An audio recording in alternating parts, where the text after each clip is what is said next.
Senate will come back to order.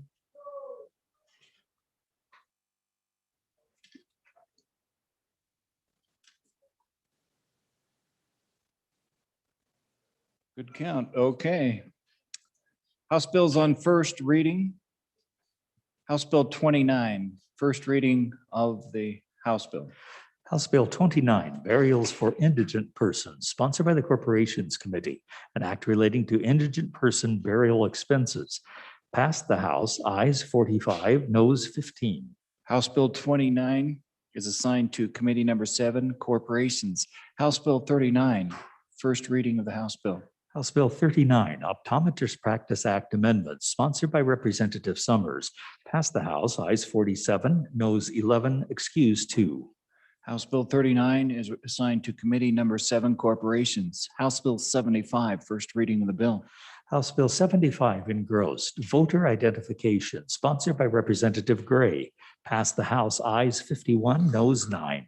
House Bill 75 is assigned to, House Bill 39 is assigned to Committee Number 7, Corporations. Oh, let's clarify that. House Bill 75 is referred to Committee Number 7, Corporations. Jumped ahead of myself. House Bill 91, first reading of the House bill. House Bill 91, engrossed, removal of unenforceable property covenants, sponsored by Representative Duncan. Ayes, passed the House, ayes 57, noes 2, excused 1. House Bill 91 is assigned to Committee Number 7, Corporations. Reports from standing committees. March 17, 2021. Mr. President, your Committee Number 1, Judiciary, to whom was referred Senate File 81, Second Amendment Preservation Act, respectfully reports same back to the Senate with a recommendation that it do pass. Ayes, Senators Cooper, French, Kolb, Cost, and Nethercott. Senator Nethercott, Chairman. Mr. Majority Floor Leader, we're at that order of business, consideration of bills on general file. Senate resolve itself into committee of the whole. For the motion, all in favor, say aye. Those opposed, nay. Senator Baldwin, you're back to work.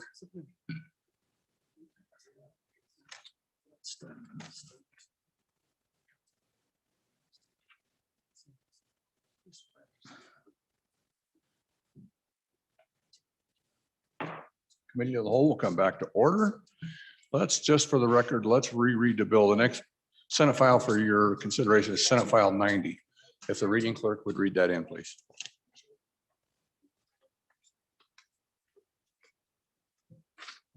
Hold 1 second. Senator Steinmetz. Thank you, Mr. Chairman. I was wondering if I could have a privilege of the floor. All in favor? No, go ahead. Senator Steinmetz. Go ahead. Well, gee whiz. Mr. Chairman, I wanted to thank our good YDOT staff that escorted some of us down here yesterday and got us back to do the good work of the body. So a good hand for them.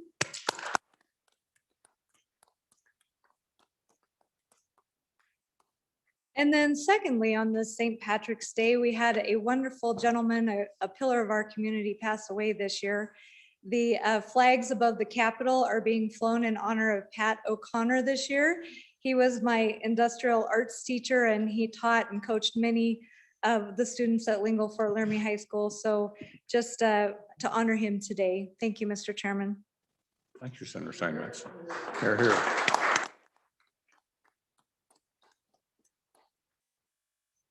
Okay, now we'll have the reading of Senate File 90. Senate File 90, Hemp Prohibitions and Requirements, sponsored by Senator Cost, an act relating to hemp production, was referred to Committee Number 1, Judiciary, which returned to committee recommendation that it do pass. Ayes, Senators Cooper, Kolb, and Cost. No, Senators French and Nethercott. Senator Nethercott, Chairman. You've heard the reading of the bill. What is your pleasure, Senator Nethercott? Up. Only after I push the button. Go ahead, ma'am. Thank you, Mr. Chairman. I move that when the committee of the whole rises to report, it do so with the due pass recommendation of Senate File 90. To explain this bill, I call on Senator Cost. Senator Cost, the floor is yours, sir. Thank you, Mr. Chairman. Excuse me. I'm going to make this somewhat shorter because it's fairly simple to read. This is Senate File 90, Hemp Prohibitions and Requirements. As we look through it's an act relating to hemp production, prohibiting the use of smokable hemp in public, prohibiting the sale of smokable hemp to those under the age of 21, and providing criminal and other penalties requiring labeling of edible and requiring the labeling of edible hemp products as specified and providing for an effective date. What this starts out with in section 1, page 1, line 9, Wyoming statute 11-51-108 and 14-3-109 are created to read in 11-51-108, prohibited uses of hemp and the penalties. No individual shall knowingly or intentionally smoke any product containing hemp in the public place. And on to page 2, line 1, an individual who violates this subsection is guilty of a misdemeanor punishable as follows. First offense, fine of not more than $50. Second offense, a fine of not more than $100. And for third and subsequent offenses, a fine of not more than $500.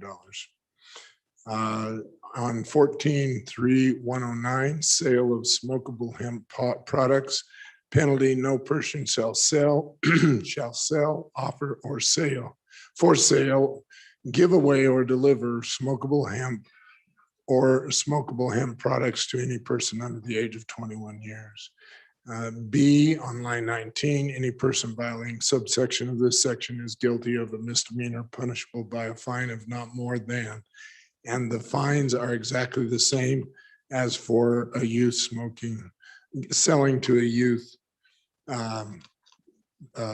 cigarettes. So it just parallels the cigarette fines. And that would be Romanet 1, Romanet 2, and Romanet 3.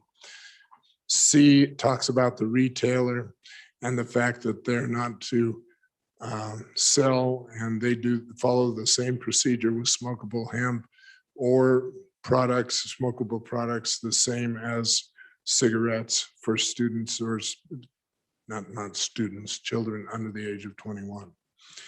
And the violations for those are the same as the cigarette violations. And then on over to page 6 at the bottom of the page, line 15, hemp as agricultural cross. The use of hemp, notwithstanding requirements of this chapter, the possession, purchase, sale, transportation, and use of hemp and hemp products by any person is allowable, except as provided in Wyoming statute 11-51-108 and 14-3-109. And then C on here says, any hemp product marketed or intended for consumption as food or beverage shall include a label on the package of the product that lists all active and inactive ingredients in the in the food or beverage product that contains hemp or cannabinoid. Nothing in this subsection shall be construed to supersede any other applicable federal or state labeling requirements. What that is some of the supplements nowadays do not have any ingredients on. That's simply to protect from allergies and all. There's no penalty for that. It's just requiring them to make sure they have the label of what's on there. So the three things this does, number one, is it says if you're going to smoke hemp, which a lot of people have said, I can't believe anybody would smoke hemp, but there are people that have said they do smoke hemp and it does help them. If you're going to smoke hemp, they're saying, please smoke it in the privacy of your own place rather than out in public. The reason for that being, it's difficult to disseminate the difference between hemp and marijuana. I know previously there was some talk about the idea that there are products out there for the police or sheriffs, whomever, to be able to use to identify, but they cannot accurately identify and guarantee that the identification is to that level that hemp must meet to be able to separate the two. The second thing is to say that hemp is not any different than any of the other smoking for our youth, and that children, people under the age of 21 should not be sold the smokable hemp just as cigarettes. So it parallels the cigarette law. And then, of course, the last is just to suggest that the foods, edibles have the ingredients on for those with allergies. And with that, I would stand for any questions. Senator Cost, there is a committee of the whole amendment. Would you like that read in? At this time, you certainly can read that in. Go ahead.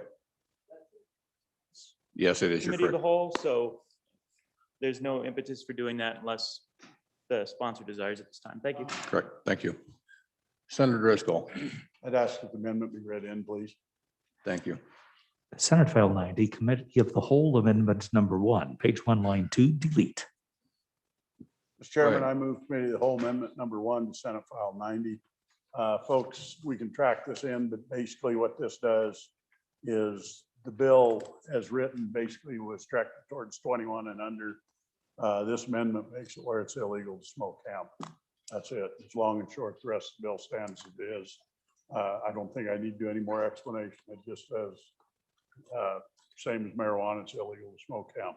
With that, I'd ask for your favorable consideration. Stand for questions. Discussion on the amendment. Senator Rothfuss. Thank you, Mr. Chairman. It might be simple, but I don't think I heard the good sponsor. So can we have one more run at it? I didn't understand what it does. My apologies. We'll rewind and let's do it again. Senator Let's Driscoll. start over. This amendment makes it illegal to smoke hemp.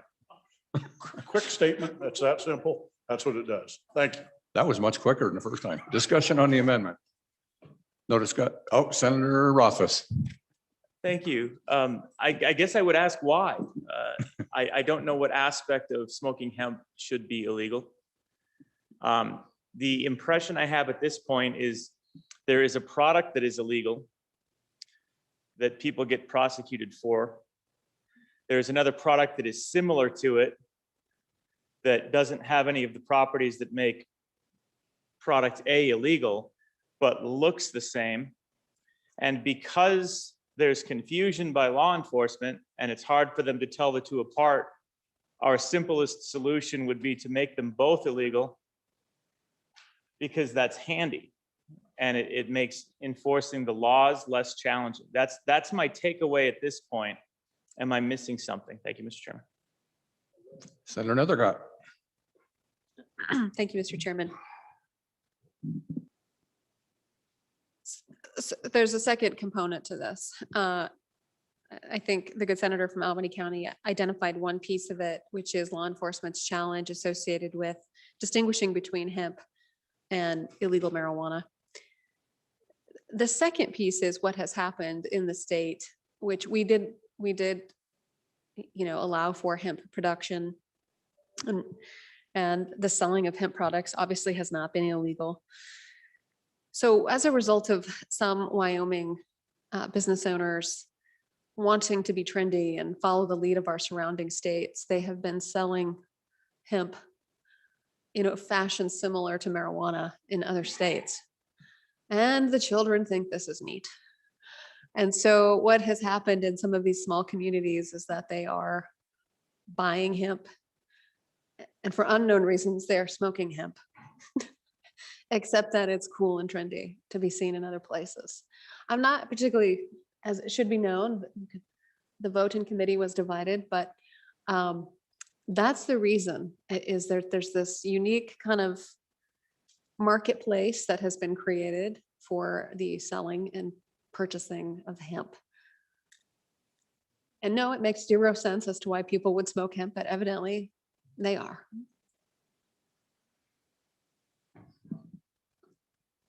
Senator Driscoll. Anybody else got any other questions, comments? Mr. Chairman, Senator Boner, go ahead, sir. Yeah, not to just briefly, just to point out that this is something we heard in the Ag Committee briefly over, or maybe not so briefly over the interim. And just to add on, we have this kind of ridiculous situation where it's illegal to smoke a cigarette, but if you're less than 21 years old, but you can smoke, a child of any age can smoke hemp. And so that's kind of an unintended consequence of some of the legislation we passed recently. In addition to, frankly, I think that I felt personally, I was misled during that discussion of the hemp bill that nobody would ever smoke hemp. Apparently, that isn't true. So, for those two reasons, I think it's important to support the amendment and support the bill. Senator Bouchard. Thank you, Mr. Chairman. When this issue came in front of the Ag Committee, I was certainly perplexed. I was perplexed at what was going on, so I went to go find out for myself. I spoke to people who were actually in a store, and I asked, why are you smoking hemp? Because I thought that people smoked weed because they wanted THC. I couldn't figure out what they were smoking this other product for. So I actually ran into people that had migraines, and it was the most direct way they could take the CBD in. And that was the real reason they were taking it. And there was a whole host of products in there. And I'll be honest with you, I bought some of them just to see what they were, little gummy bears and things that had that product. And what I noticed is on things like a headache. Things that, and then I opened up I looked at my computer and did some searching. And I said, well, yeah, there's actually medical tests on these products that actually show that there is benefit for a host of things. So I'm really concerned here. I understand the issues of the underage people, but I also am worried that we're taking something that isn't a federally regulated product, and now we're making something more stringent than what the feds are doing. One of the arguments that first came up in Ag Committee.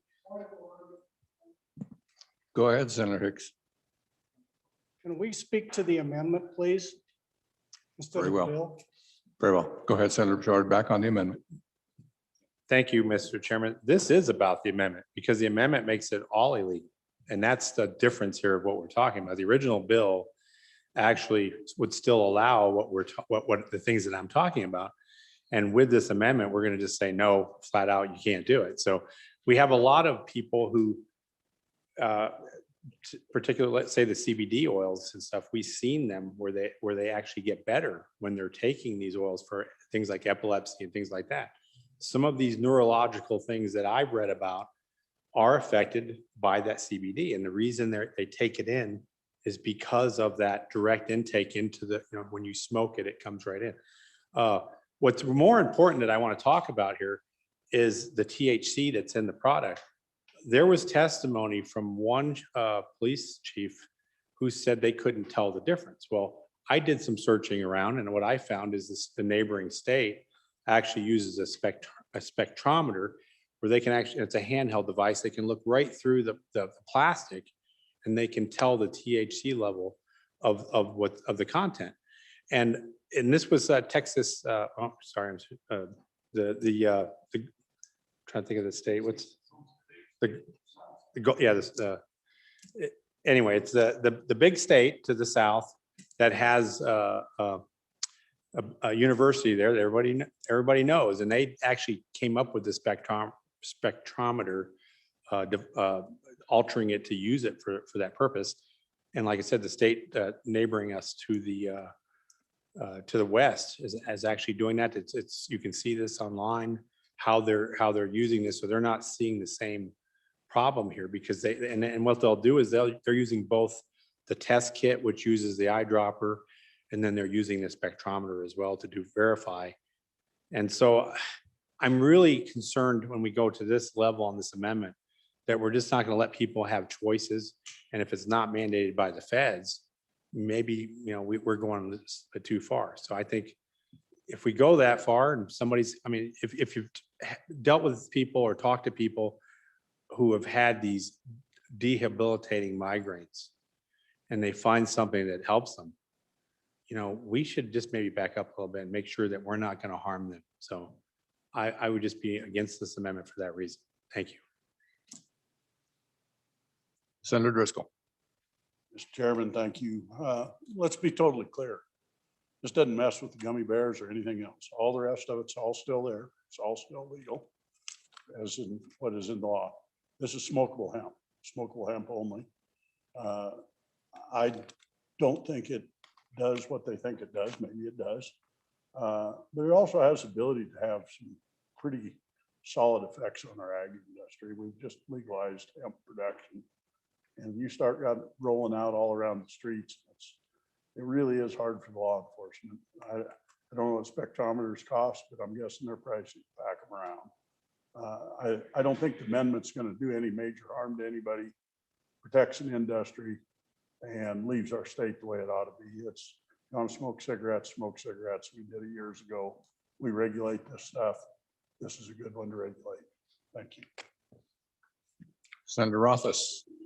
Thank you, Mr. Chairman. On and against the amendment, and I supported the legislation a few years ago on hemp and still continue to. I think that was excellent legislation. But the idea that we need to make things illegal because they appear like other things that are illegal so that we can enable an industry. I mean, making crimes, it's just manufacturing new crimes and making people potential criminals when we just don't need to be doing that. I see no harm. I see no injury. I see no potential negative effects other than us controlling individuals. I mean, this is big government. When we start creating crimes out of things that aren't illegal, this is not an addictive substance. It's not a federally regulated substance. As a matter of fact, what defines it as hemp instead of marijuana is its lack of THC, which is illegal, and the drug. And this amendment takes the step to criminalize a plant that doesn't have an illegal substance in it because it's similar in look to another substance. All right, this is not the end of list. I'm pretty confident that we could probably find some paper and roll a joint with nearly any type of dried leafy material. I heard a rumor that some folks have done it.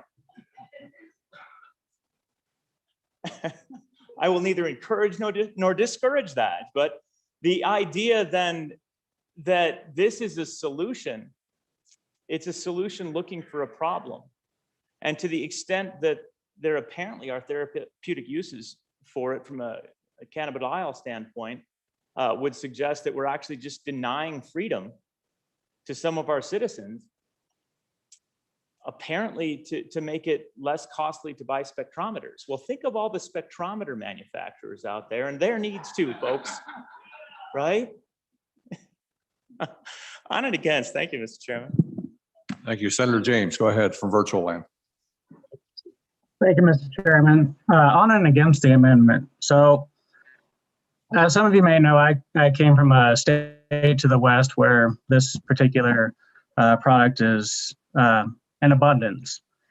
So, if law enforcement can't tell the difference between hemp and marijuana, they should not be in this particular field. There is a visual difference. There is it smells different. It looks different. It feels different in many different ways. This is a huge difference. I was with the senator from Laramie when we went to this shop, and they had this place in the state where I came from. They had the CBD, they had the hemp, and they also had marijuana legally sold there before I came to Wyoming. So I know the difference. I've seen the difference. If law enforcement can't tell the difference, they need to pick a new career because it is a huge difference. On and against the amendment. Senator Scott. Mr. Chairman, let me see if I understand the science here. We've got a product some people like to smoke. We think, am I right, that we think that the product itself probably has no effect on them besides a placebo effect. And the placebo effect can be quite real. And there's a dispute as to whether it really causes law enforcement troubles or whether it doesn't.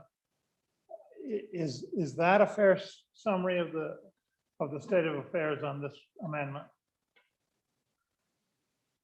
Senator Driscoll.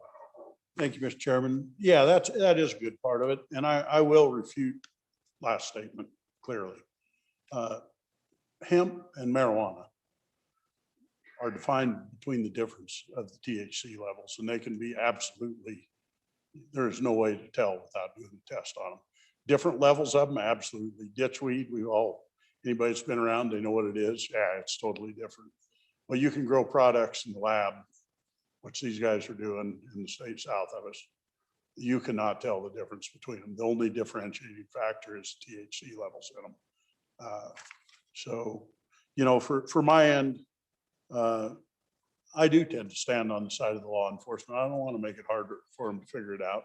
And I don't want to affect our ag commodities that go there. And I do think this has potential effect on it. You know, I think they're going to spend a lot of time doing testing if you get a big hemp industry started here. We're going to spend a lot of time doing testing. Maybe it's what we want, maybe it's what's not. It's a policy decision. We talk about freedoms, what's legal, what's illegal. Folks, that's what this body does all day long, every day. We've got green books. We decide what's legal, what's illegal, what's a misdemeanor, what's a felony. That's what we do. So to use the subterfuge that, oh my gosh, it's taking someone's freedoms away. Everything we do affects people's lives. Every one of those bills on the board affects lives in some way. So to say that this is something that's just done to take freedoms away, flat isn't the truth. This is a policy decision of the body. Do you want to head down the path of the neighbor to the south and the neighbors to the west? I'm really happy from where y'all came from. I kind of like a state that doesn't have it. I'm pretty honest about it, pretty upfront. Don't like it. That's why the amendment's here. Oh, one more, Senator James, go ahead, sir. Thank you, Mr. Chairman. I would like to state, I hated the state where I came from, first off. Second, the hemp has made a huge difference in a lot of veterans' lives because they want to be law abiding and they don't want to do the marijuana. So they do smoke the hemp, and it's not a placebo effect. I've seen them make a huge difference in their lives because they want to be law abiding and they can't maintain employment if they smoke marijuana because private sector does drug testing. So they smoke the hemp or do the CBD oil. So it's not a placebo effect. I can tell you that. I've seen a 180-degree difference in veterans, whether it be physical pain, PTSD, depression, anxiety, all kinds of mental health or physical ailments. So placebo effect, I can tell you from seeing it in my buddies that that's not the case. So, and a brand new industry that came to Wyoming, I would highly suggest that we do not pass this amendment. And I would highly suggest that. So don't vote for this amendment. Thank you. Senator Cole. On and for the amendment. I think what's missing here is the information about what we're talking about. We had seen visual evidence of what this is, and it's bud product. The FDA, when they classify the 0.03% of THC, it's in a leaf. This is a bud, and it's packaged and displayed just like you see down in Denver, I assume. Not that I've been in those shops, but it looks just like what I've seen in pictures. And they're in jars, and they're labeled just like they are down there.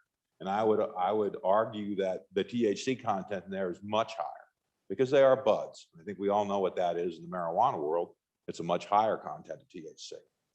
But the way the rules are, it's the leaf product. So to be clear, it's we're not talking about the same thing here.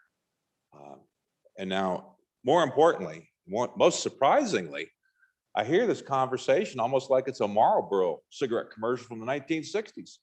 Apparently cigarette smoking is good for you. You know, anything you smoke is great and it has a health benefit. And I guess I'm just kind of shocked over that because I think it's been disproven. So I think it's definitely a lot of confusion about, you know, what the subject is.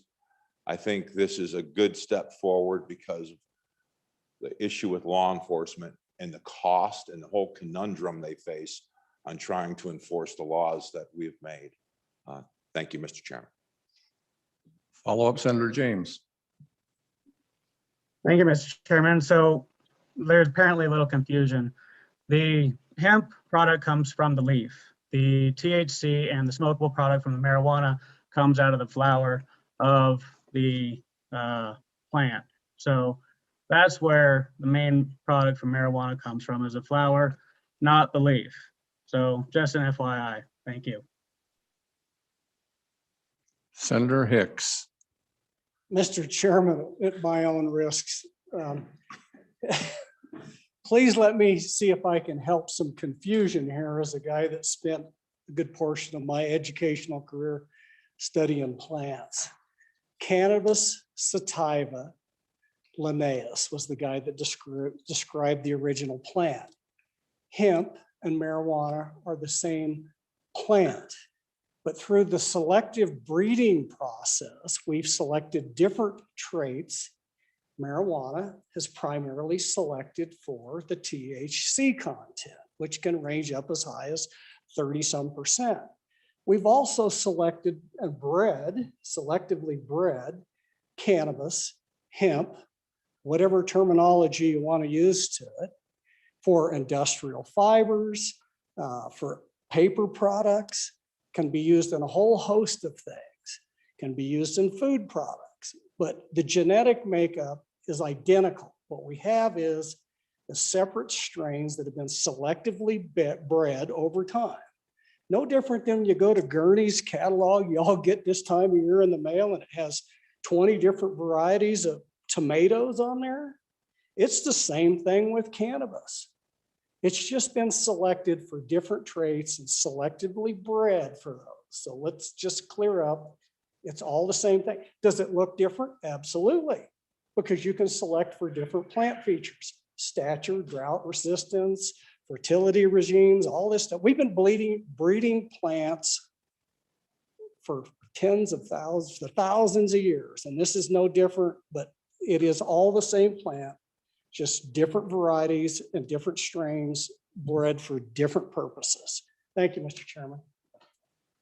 Senator Rothfuss. Thank you, Mr. Chairman. And I appreciate the clarifications, but it turns out I actually wasn't confused. I still believe that making a product illegal based on the fact that it looks like another illegal product, but doesn't have the characteristics that actually make it prohibited, but hey, it's easier, isn't necessarily a justification for creating a new criminal offense in Wyoming statute. It is a policy decision. It definitely is.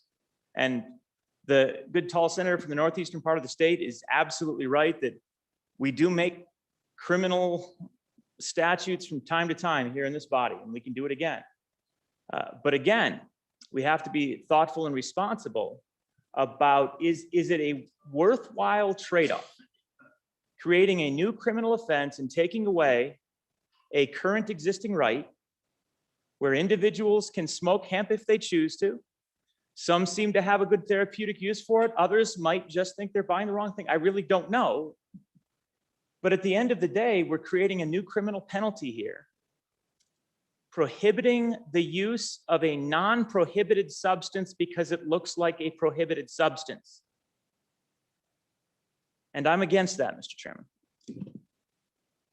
Are you ready for the question? Because I'm getting hungry for spaghetti with oregano. All those in favor of Senator Driscoll's motion to adopt the Committee of the Whole Amendment number 1 to Senate File 90, please say aye. Aye. Opposed, say no. No.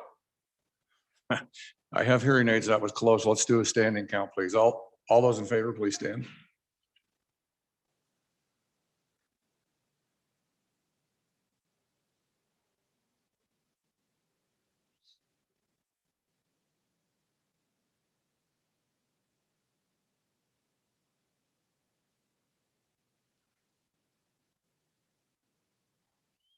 13 ayes. All those opposed, please stand.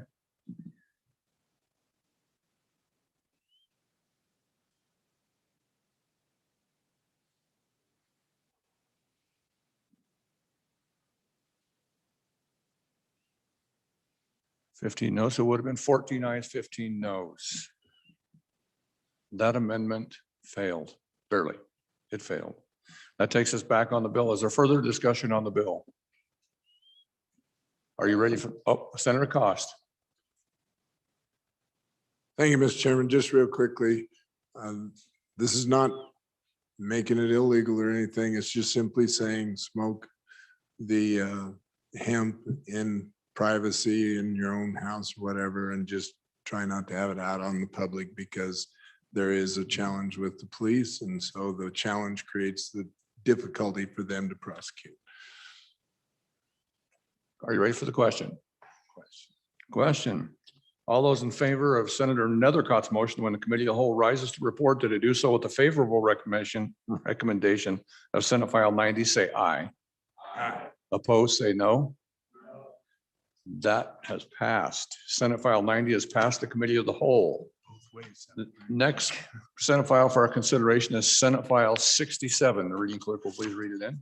Senate File 67, repeal gun-free zones and preemption amendments, sponsored by Senator Driscoll, an act related to concealed weapons. Was referred to committee number 1, which returned a committee recommendation that it do pass. Ayes, Senators Cooper, French, Kolb, and Nethercott. No, Senator Cost. Senator Nethercott, Chairman. You've heard the reading of the bill. What is your pleasure, Senator Nethercott? Thank you, Mr. Chairman. I move that when the committee of the whole rises to report, it do so with the due pass recommendation of Senate File 67. And to explain this bill, I call on Senator Driscoll. Senator Driscoll. Mr. Chairman, thank you. I bring to you Senate File 67, repeal gun-free zones preemption amendments. We've seen this bill before, folks. Coming back one more time. Kind of walk you through the bill. This one, you gotta go page by page to get through it. Relating concealed weapons, and that's a key part of it.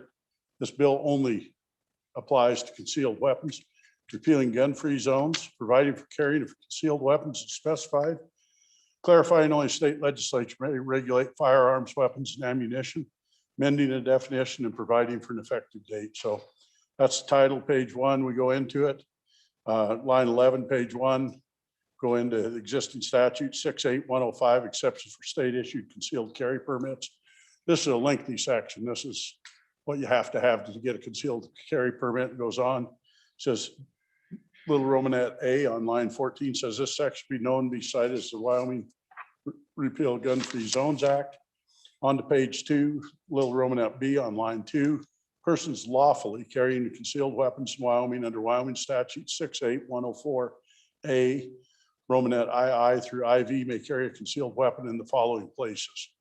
Line 6, any meeting of governmental entity. Line 8, any meeting of the legislature or committee thereof. Line 11, persons lawfully carrying a concealed weapons in Wyoming under Wyoming 68104A, II, or III may carry a concealed weapon in the following places. Any public school, public college, or university or professional athletic event, except as provided in Wyoming statute 21.3.132.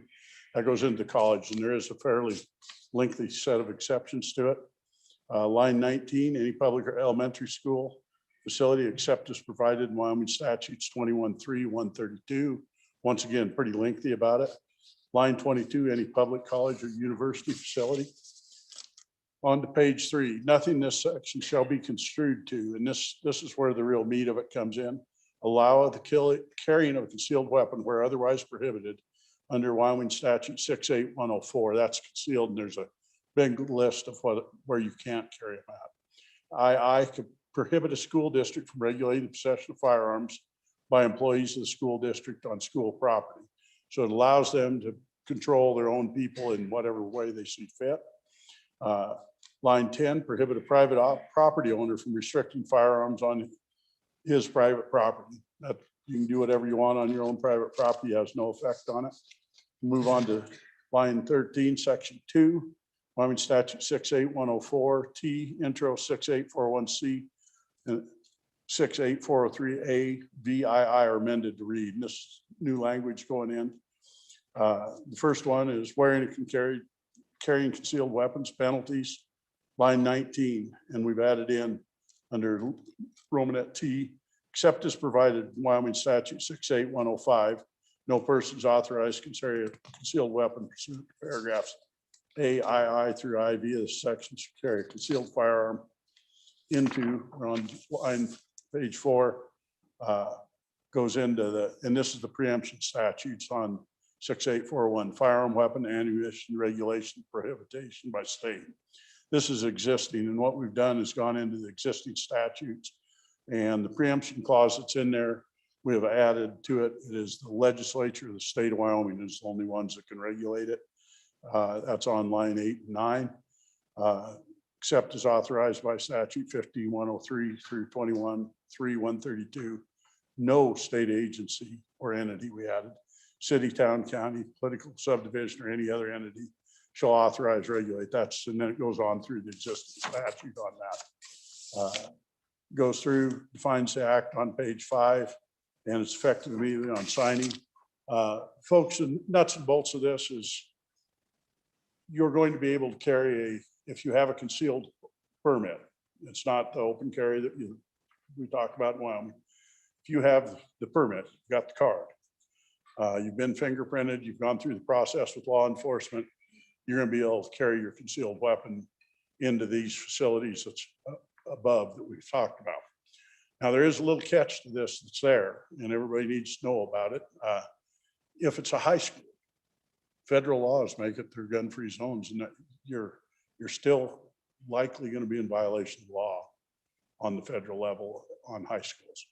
Not true for universities and the other facilities or the legislature, but for everywhere else, if you've got a permit, really what it is you're able to carry it. I've had a lot of comment back and forth on it. We had some really good debate on it. It was really interesting because I use the example where we sit right now. No metal detectors in this building, folks. There's someone standing up here that has it. They know that legally there's no firearms on the floor in this spot. You're undefended. If you had this law passed, it leaves at risk for someone that's doing that, knowing that there's probably someone there that's able to defend themselves, do whatever. I can tell you right now, antecedent testimony, we have not dozens, but hundreds of people concealed carrying all the time. They just do it illegally. They pack their weapons, they're there. This law just makes it where you're able to carry them everywhere. It makes a lot of sense. I challenge anybody to cite me a shooting that's been done by concealed weapons carry permit, if someone's got it. As best of my knowledge, I've done searches, I can't find it. Can't see where there's been a shooting anywhere that's been done by it. I'd ask for favorable consideration and stand for questions. There is a committee of the whole amendment. Senator Cost. Thank you, Mr. Chairman. I am going to pull the committee of the whole amendment that's currently there, and we'll probably do a second reading amendment instead. Thank you, Senator Cost. It's a little early for legislator of the week, but you're in the running. Discussion on the bill. Are you ready for the question? All those in favor of Senator Nethercott's motion, when the committee of the whole rises to report, that it do so with a favorable recommendation of Senate file. I already forgot 67. Please say aye. All opposed? No. And that bill, that Senate file has passed. The next Senate file for your consideration has passed the committee of the whole, excuse me. The next Senate file for your consideration is Senate File 92. The reading clerk will read that in. Senate File 92, Public Hospitals Out of County Operations, sponsored by Senator Case, was referred to Committee Number 3, which adjourned to committee recommendation that it do pass amended. Ayes, Senators Baldwin, Case, James, Pappas, and Schuler. Senator Baldwin, acting chairman. You've heard the reading of the bill. Where's your pleasure? Chairman Case. Oh, one moment. Go ahead, sir. Thank you, Mr. Chairman. I move that when the committee of the whole rises to report, that it do so with a due pass recommendation on Senate File 92. And Mr. Chairman, there's a standing committee amendment. Could we have that read in at this time? Senate File 92, Standing Committee Amendment Number 1, page 2, lines 1 through 8, delete. Thank you very much, Mr. Chairman. I'd like to be able to kind of talk about the standing committee amendment and the bill at the same time. This bill deals only with publicly operated hospitals, and there are two types. There's your county memorial hospitals and then hospitals that have a hospital district. It only deals with the situation where those hospitals have operations outside of the county where they are located. So if it's, if we're talking about a hospital district within a county that has part of the county, and this is not that situation. So it only applies when someone's operating outside of their county. Mr. Chairman, our Constitution allows for things that are a governmental purpose to be tax exempt. And the situation that we have here is that a hospital, say it's a county memorial hospital, just to make it easy, in one county, it's approved by the voters, they have extended the privileges of operating, and they've given them a tax exemption. But when that county hospital goes into the area of another county and opens up facilities, the question is, should they receive the tax exemption or not? Now, the second county didn't approve them being a district or a county hospital. So those voters did not determine that this should be tax exempt. That's the key part of the bill, Mr. Chairman. And if you look at the bill, there are two parts. The first part deals with the county hospitals, county memorial hospitals. That's under the county statutes under 18. The second part deals with hospital districts, Mr. Chairman. And there is the bill actually had two things that were required under both, that the county commissioners were empowered with the language in the bill to approve the operations of a hospital operating out of district or not. That's the paragraph A in the Title 18. And then also the same paragraph A beginning at the bottom of page 2 and on to page 3 for hospital districts under Title 35. Well, the truth is, that was a bad idea, the part about the counties actually having to approve whether a facility operates or not. Bad idea. So the standing committee takes that out of the bill and in both sections, but leaves in that the county commissioners of the receiving county get to decide whether there is a tax exemption given or not, property tax exemption. Now, the standing committee amendment goes a little bit farther, Mr. Chairman, and I confess this is totally my error, my personal error. I was trying to be very encompassing and make sure that what we're really not talking about is hospitals, say in one county, going and building another hospital in another county. That's not the way this works. It's usually clinics or satellite facilities. In my hometown of Lander, there is a county memorial hospital from another county that has purchased one of the largest buildings in town and is operating a clinic. And they have other facilities. And in my town, the hospital that the current hospital is a privately owned hospital. And so it's kind of a competition thing. You see, there's a big hospital from another county, it's nonprofit, comes in and wants to have the same nonprofit status for this very large clinic to gather up patients from the for-profit hospital that's trying to serve the community. Now, look, I know that healthcare is short around Wyoming. I know that it's important to encourage these facilities. In all around Wyoming, there are satellite facilities. That's perfect. That's good. It usually doesn't do any harm, or is definitely competing with private interests. All this bill does now with the standing committee amendment is just deal with whether they get the tax exemption or not. So, and I want to point out with respect to hospitals, the tax exemption is pretty broad. in at least one hospital and this testimony came out in committee, was that not only does the hospital have buildings for the hospital, clinics, things like that, but they also own houses, for example. Houses that they house their employees on, a number of houses. Should those be tax exempt? Well, I don't know. But the county commission will be able to decide that in the receiving county. Now, listen, those are smart guys and girls. And where they need healthcare and they want to encourage healthcare, they're not going to put up a barrier and make them pay taxes. But in other areas, there is a fairness issue. And there's also an issue about the other facilities, the owning of hospitals and other buildings and housing. So back to the standing committee amendment, I wanted to make sure we caught more than just hospitals.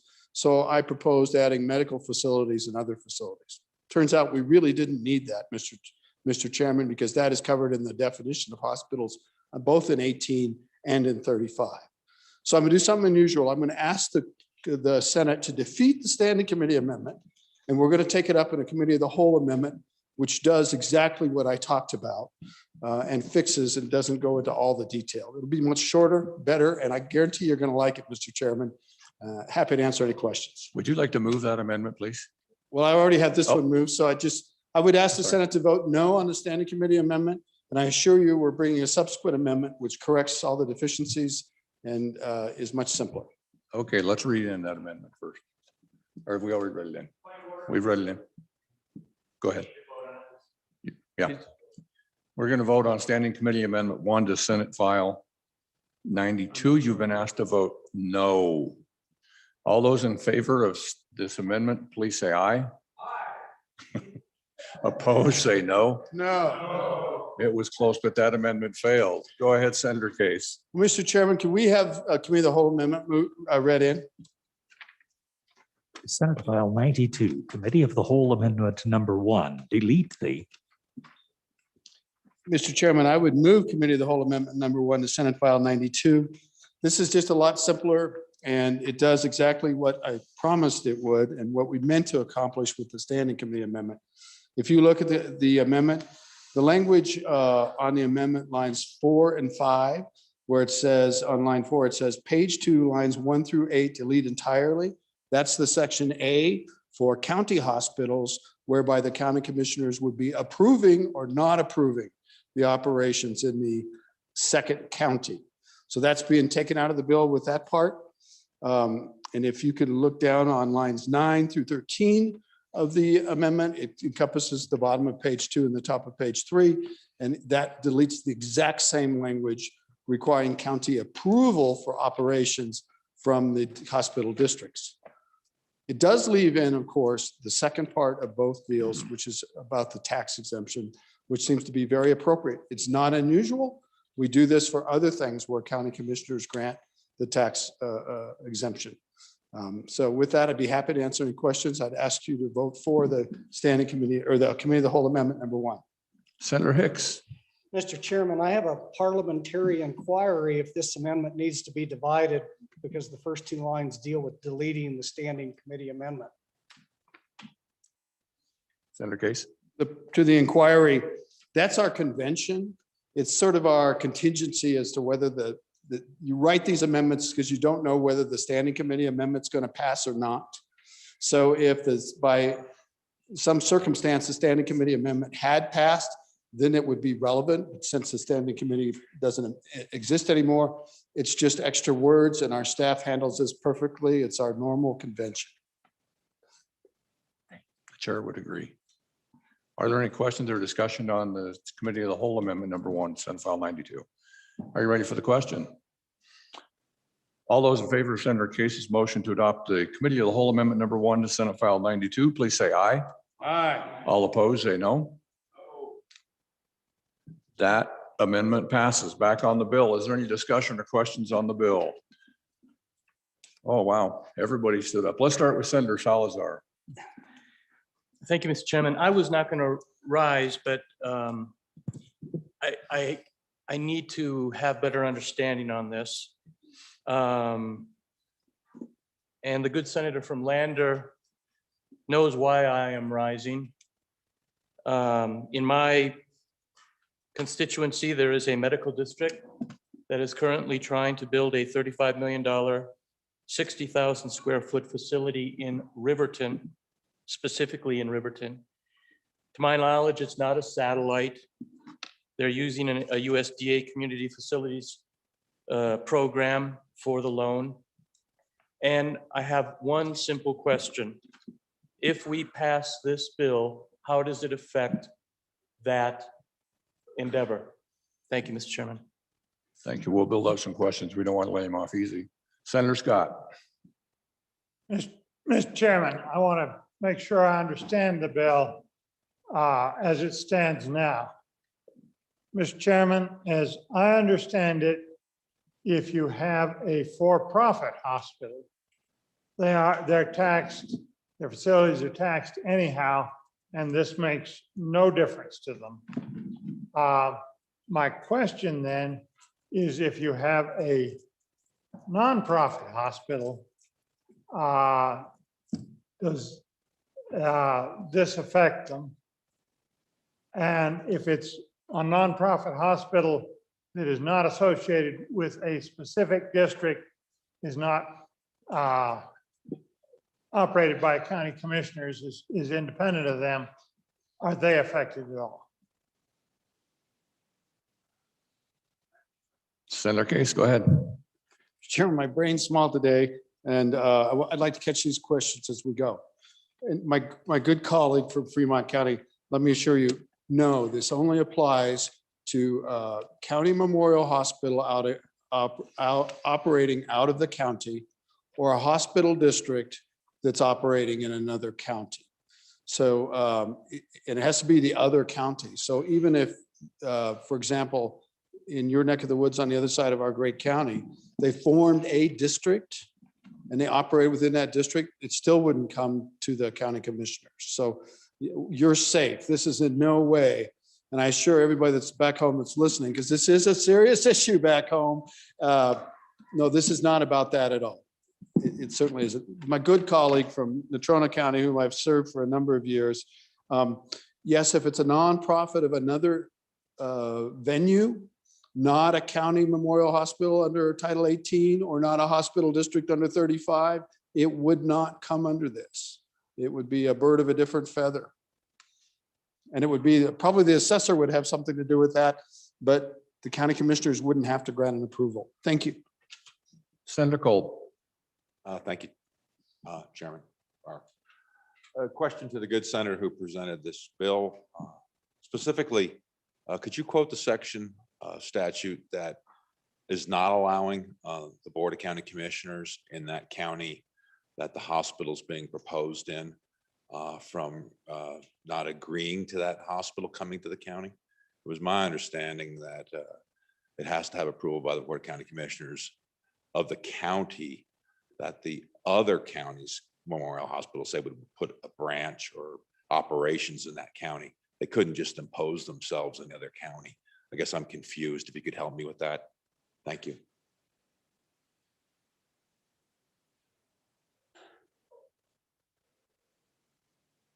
Mr. Chairman, thank you. And I believe that I understand this to be okay, but I want to make sure in my good friend's county, in fact, just upriver from where he lives, is a smaller community, which is served actually by an entity in my community. And it's really the only healthcare that they have up at the head of the valley up there. And my concern is I just don't want any unintended consequences of something like this. I'm not sure that it's a county memorial that is overseeing that operation, but it wouldn't take very much to tip the balance up there in a small community where there's actually no healthcare but that. And I sure wouldn't want a county commission, which mostly pays attention to the lower valley, to make any decisions which might affect that little community. So that would be my question. Are we okay up the river? Thank you. Senator Cost. Thank you, Mr. Chairman. I have a couple of questions. First of all, with the good senator from the center of the state. I happen to have a daughter that was from that upper area, and I tell you right now that it was a darn good thing we had a facility. So I would say it would be extremely detrimental if they were to lose something there. My question is, when you have doctors from your hospital in your area go to another hospital in a different county to assist them with things that they're short on, is that going to be considered into what need, because I'm sure they're probably paying some kind of fee for an office or something. Is that going to be then looked at as property for tax? And then the other thing that I want us all to remember is hospitals do have houses, but that's not they're not having those houses for profit. That's for the people that are temps coming in to take place of others when they're shorthanded. And that could be an impact in some of our smaller communities. So we want to be careful of that a little bit, make sure we're not setting something up that could create a real situation in our outlying communities. Senator Cash, you wish to address being up the river without a paddle? Mr. Chairman, thank you. I have a lot of faith in county commissioners. They're struggling to provide healthcare in their counties, upriver, downriver, through the river and across the woods, I guess. But Mr. Chairman, they won't use this power, in all circumstances. But somebody really needs to decide on this issue of the tax exemption. The tax exemption is a privilege of being a public hospital formed by voters in another place. How can that be extended to another county? This at least has a check on that. And I am concerned about revenue. I think it's important that we collect taxes due, and assessors needed to do that. My good colleague from the Bighorn Basin talked about the situation where there might be a congenial sharing agreement between maybe it's a for-profit hospital and a not-for-profit, and they share facilities and people. That'll be, if there's no real facilities, then there is no tax exemption. It's a property tax exemption, what we're talking about. If it's just showing up and having privileges at different hospitals, personnel, not an issue. But even if it is real facilities, it comes back down to the county commissioners. They can decide whether there's an issue there or not. I will bet you that in 90% of the time in the state, this is a very positive, wonderful relationship, and counties are struggling to have more healthcare. And it's hallelujah, come on in. We want you here and we want to encourage you. That's the normal case. With regard, the housing issue, we're going to disagree on that. Private sector provides housing. I think the private sector does a good job providing houses. They pay taxes. I think when government gets in the housing business, it gets a little messy. But this doesn't affect the home county where all those houses are for this particular instance. That assessor's granting the exemption to at least 12 houses, and that's fine. It's done. I don't think they want to buy houses where in Fremont County, but I'm not aware of it yet. We'll find out, I guess. My good colleague, the former county commissioner from the mother county of at one time, the largest county in Wyoming, extending all the way from the Colorado border to the Montana line, huge, including Fremont County. There may be other parts of statute where county commissioners have another approval role. I'm not aware of it. What we did with the amendment is to strip that approval role out of new language created just for this bill.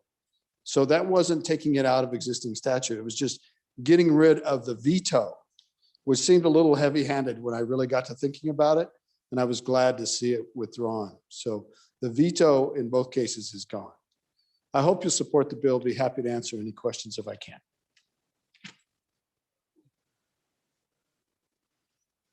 Thank you, Mr. Chairman. I'm still struggling with this one a little bit. We decry, we need healthcare.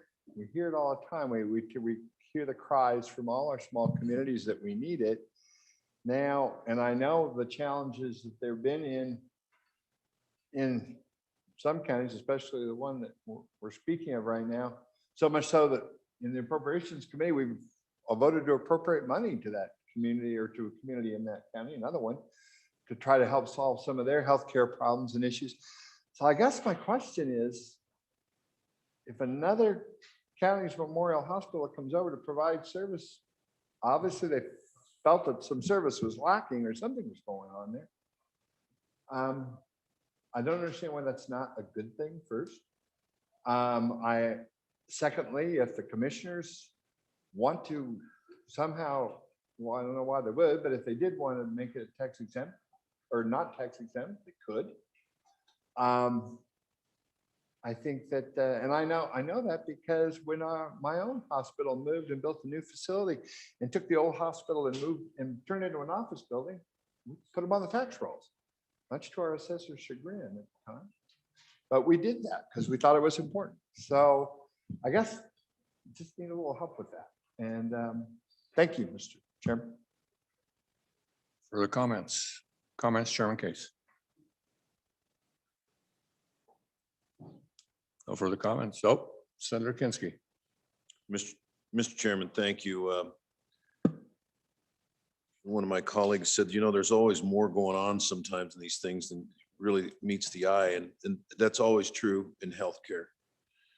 I mean, this is not going to be the last time that we're going to revisit these kinds of questions because healthcare is not an efficient market. The reimbursement rates are largely set by Medicare. And some things you lose money on, some things you make money on. And so you're cross-subsidizing one with the other. A hospital loses money on Medicaid, they make it up on their private insurance. And so that creates all kinds of opportunities for people to just pick out a niche to say, well, we're just going to do the most profitable. We're going to do this kind of surgery over here and take it away from the hospital, which then jeopardizes the ability of the county hospital where people's expectation is it's going to provide all the services, not just the profitable ones. They've got to provide everything.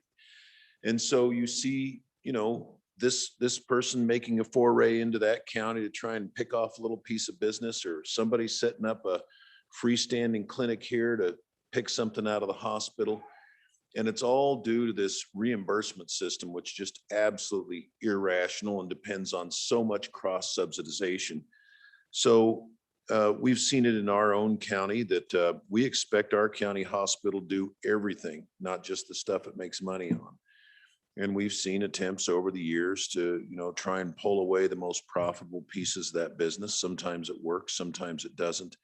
And this is just a subset of a much larger drama unfolding in healthcare, which is everybody wants to survive, hopefully to thrive. And so sometimes it's tempting to just go peel off a piece somewhere else. And so it's just, we're going to be revisiting this many times over the coming years as we try to answer the question, how do we maintain a base level of healthcare services, particularly in the rural areas? Thank you, Mr. Chairman. Senator Case. Mr. Chairman, thank you very much. I thank my good colleagues for the questions and debate. I think kind of that's what this is about. Maybe it's about what we call cream skimming. You know, where you have a market and you have a hospital that's struggling, they want to do everything. In our county, it's fragmented because we have 2 towns and trying to be all things to everybody. And in that process, folks that don't have to build a hospital, but can come in and don't have to serve like our hospital does. And by the way, our privately owned hospitals were once public hospitals. They were privatized, but they must serve indigent people. And that's part of the terms of the purchase. So they're totally like any other hospital in that aspect. Well, is it really fair for large, well-funded, taxpayer-supported entities to have satellite operations coming into the first area? It's not really fair. We took out the approval out of this bill, and that was the right thing to do. But deciding on whether they get the tax exemption or not, totally fair question. Totally fair question. Remember, they're operating outside of their voter-approved districts. They're an entirely different county. It's a totally fair question. I ask for your support. To my good colleague from Teton County, what you guys do with your own hospital and the tax things within that county, I have no bones to pick with about it. That's your decision. But when a hospital comes to a different county and maybe cuts into the services provided in that county, affects the profitability of existing facilities, yet not providing 100% of the hospital services, that becomes a concern. This only deals with the tax exemption. Is it fair for government to go and compete completely outside of its service territory with private entities? I ask you that. Thank you, Mr. Chairman. Senator Cole. Thank you, Mr. Chairman. I would ask the presenter of the bill to maybe possibly look at 188301D. It does talk about this. I'm in favor of moving this bill forward at this point, but I would like to have further conversation if it has relevance to this question on the statute. Thank you, Mr. Chairman. Senator Landon. Well, thank you, Mr. Chairman. And it's been a few years since I've served on the Labor and Health Committee, so I'm swimming out there into a little bit deeper water. But, I think my friend from Lander asked a very appropriate question, whether or not that is acceptable or good or right or wrong. But there is a little bit of irony in what's going on here, and I had to rise to at least acknowledge the fact that I think he might be alluding to a hospital in my district. If that is the case, I know that that particular hospital receives a lot of pass-through patients from several different spots in the world, including the neighborhood that in question. And so almost always, those are the patients that maybe don't have the wherewithal. So I'm in favor of moving this forward. I think it's a very important question, that my good friend raises. It's just that I'm trying to come to grips with all of what the senator from Sheridan County pointed out to us. We've got all kinds of moving parts with this healthcare system. And Mr. Chairman, you know all about that. And so I'm going to try to listen and learn as this moves forward. Thank you, Mr. Chairman. For comments, discussion, I sense you're ready for the question. Question being called. All those in favor of Senator Case's motion, when the committee of the whole rises to report, to do so with a favorable recommendation of Senate File 92, please say aye. Opposed, say no.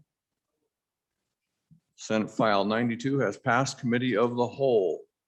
The next Senate file for our consideration is Senate File 136. Reading clerk will read the bill. Senate File 136, Required Public Service Commission Consideration, sponsored by Senator Perkins, was referred to Committee Number 2, which returned a committee recommendation that it do pass amended. Ayes Senators Guru, Hicks, Kinski, Perkins, and Steinmetz. Senator Perkins, Chairman. You've heard the reading of the bill. What is your pleasure, Chairman Perkins? Committee of the whole rises to report that it do so with a favorable recommendation on Senate File 136, Required Public Service Commission Considerations. There is a standing committee amendment on this, which actually, if it passes, is the bill. So I'd ask that be read in at this time. Senate File 136, Standing Committee Amendment Number 1, page 1, line 7, delete. Mr. Chairman, I would move Standing Committee Amendment Number 1 to Senate File 136 and ask for the body's favorable consideration. As I said, in this, what this amendment does is it goes back and restores all the existing language in the bill, then makes a new subsection E in the last, it makes a new subsection E under 37.2.122, which is also cited in the bill. And it simply says the commission may, in all matters relating to plans, proposals, or applications for authority to construct or retire major facilities having any immediate or potential effect on rates charged to customers or to recover through rates any cost thereof, consider reliability and cost externalities incurred by the state of Wyoming, including but not limited to economic, employment, and view shed impacts. That's what, so ultimately, if the amendment is adopted, that is what the bill would do. Mr. Chairman, what we heard as we brought this bill, we all know what's been going on as we watch the rise of clean energy. And we look at the reliability factors we've had, we witnessed what's happened in Texas recently. We witnessed what's happened in our state. We've done some other things to make sure that that all these costs that go into the rate are calculated both appropriately and specifically. One of the other things we learned about is, as we had discussion, and I'll be honest and very frank with the body, not everybody likes this bill. In fact, many people don't, particularly the fact that we've got view shed in there as a cost externality has created people who normally don't really like what the other's viewpoint is. Now they actually can agree on this. So there is that. We brought some unity in the state to parties that normally don't particularly care for the other's opinions. But that being said, the other thing we learned about, particularly as we talked both with the members with the PSC, had a couple of folks that visited with about this. The Office of Consumer Advocate also had some testimony about this. One of the things that I thought was most telling was our Office of Consumer Advocate, as we were discussing cost externalities, told us that most every other state in the region, in fact, if I remember the testimony right, every other state in the region does consider our cost externalities. As we discussed, those who were opposed, some of the discussion we had, there was a discussion about why it was not fair to take these cost externalities and what that means going forward. But as we talked about it, we talked about one of the things we talked about was the integrated resource plan recently by one of the larger utilities in the state and in the region. And the fact that they take into a cost externality now that they take into consideration as they prepare their integrated resource plan is carbon. They actually have a cost for carbon, even though there's not necessarily a cost imposed right now, direct cost. There are places, ways that you can impose those costs, and certainly they've looked at those costs going forward. And so, and they freely admit that that is a consideration of cost externality. So, long story short, this is intended to do a couple things as our PSC considers rates. Mostly, it encourages them to specifically look at reliability, but also these other cost externalities that are on the state that can create significant burdens to the state and to our local communities as we see the changes and the disruptions that happen in energy markets. With that, I'd encourage your support and would stand for questions. We are on the amendment, Mr. Chairman. Discussion on the amendment. Seeing none, are you ready for the question? All those in favor of Senator Perkins' motion on Standing Committee Amendment number 1, Senate File 136, please say aye. Aye. Opposed, say no. That amendment has passed. Back on the bill. Is there discussion on the bill? Seeing none. Oh, Senator Nethercott. Thank you, Mr. Chairman. This both goes to the amendment and the bill, but it's the same issue. And I do feel like a moth to the flame here of seeing the view shed impacts and going, what? That's a red flag. And everyone is stepping in it at that point in time. But really, shouldn't the issue of view shed, I mean, how is the PSC supposed to evaluate view shed impacts? If not the impact as it relates to the economic impacts associated with the property being affected. Right? I mean, so that's already in there. The PSC is already required to evaluate the economic impacts associated with the property to be affected. So obviously putting up large wind turbine facilities will impact the real property around it, and the PSC is required to evaluate it. But when we put in there specifically economic impacts and view shed, I mean, are they supposed to opine on it won't look as good out of your front window? Or, I mean, how is that really supposed to be evaluated? And so for the poor lawyers who will be tasked with evaluating the impact of the view shed, in addition to the economic impact to the real property, how is that meaningfully supposed to be done? right? Because there always will be a view shed impact anytime a wind turbine is to be erected. So is it on a sliding scale, 1 to 10? Thoughts on that? I believe Senator Boner had a question. Is that correct? Nope. Oh, Mr. Chairman, I believe the previous speaker just covered it from a landowner's perspective. It's just, it seems like we have a good bill. Throwing the view shed concept in there is highly controversial when you look at a property rights perspective. If we're going to infringe on individuals' property rights, so can we at least have it be for a good, valid reason that's measurable and concrete, not something as subjective as a view shed? So just a little bit more discussion on that one. Senator Landon. Sure, Mr. Chairman, I'd be happy to do that. I actually really enjoyed my time the last 2 years as your chairman of the Corporations Committee, and we spent a lot of time on issues like this. And so thus and such, several months I've thought about this whole idea of these new forms of energy coming to our state, and what they bring and what they don't bring. And view shed interruption is something they bring. I mean, that's just a reality. And I got to thinking, along with that, they in essence, in some cases, sever a view shed, don't they? I mean, they actually take something away from our ability to see the far ridge or whatever. And I thought, it's really no different than if we go deep into the ground and dig that black coal out. That's a severance.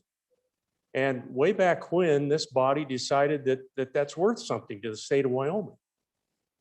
So if this does nothing else but continue the conversation about what that view shed might be worth, or what we should be considering, maybe that industry ought to be paying into our permanent mineral trust fund. I don't know. I mean, they're getting a lot out of the state of Wyoming. Are we getting out of them what we're asking every other industry that comes to Wyoming? That's what I begin to wonder. And so Mr. Chairman, I kind of like the language to include some pretty heavy policy consideration to it. Yeah, is it a 1 through 10? I don't know, but I bet we can come up with a way of determining, just how much is being severed with what we're doing out there. That's all. And I'm not casting shadows in the direction of any kind of energy. I'm just saying that we ask an awful lot out of some and not that much out of others. Thank you, Mr. Chairman. Senator Driscoll. And in favor of somebody that lives in a view shed, I can tell you firsthand, sometimes the view shed's worth more than the value of the place does. It is an absolute criticality. Look at Wyoming, look at the pictures, and that's what our state lives on right now, folks. Tourism's our business. Do you want that to be marred with no cost to someone that just comes in and does it? And I can tell you where I live, we've spent many thousands of dollars to bury power lines on our place because we don't like seeing them when the tourists come look at them to take pictures. And so this really is a critical component of what's there. It just says they take a look at it. And this is really a very necessary part of this bill. I ask you to vote aye. Senator President Dockstader. Thank you. Good senator from this country brings up a good point. How do we value it? Maybe we can't exactly right now, but this is a starting point. I can tell you as I come back and forth to this city often, that view as we come up over the hill and drop down into the city has changed immensely in the last couple of years, both day and night. What used to be a big, beautiful open plain coming into Cheyenne and now is filled with those big turbines, some of them turning, some of them not, at night, flashing red lights all the way in. That's a change. Wyoming's a beautiful place. I love the Great Plains crossing them, but I keep running into these turbines going across, and I agree, they're part of the discussion too. But if you consider it, if we extract the product from a certain place, that's just one place. We know right where that is. We know if there's a power plant there, that's where it'll be. folks, we got to get a handle on this. Is there viewshed impacts to this state? We saw just what happened here in Cheyenne just in 2 years, what happens across the rest of this beautiful state. I can tell you, being tied in with a member-owned co-op out in the far west, when some big power lines blew down because of the storm, guess what everybody asked for when we were ready to put them back up? Because they supplied power to a major tourism spot in our state. Where did they want them? Underground. They didn't want them on top. They wanted the beautiful view. There is a value to it. We have to do it. There are impacts. I ask for your support of the amendment and the bill. Senator Hicks. Senator Hicks, go ahead. Sit down, Cooper.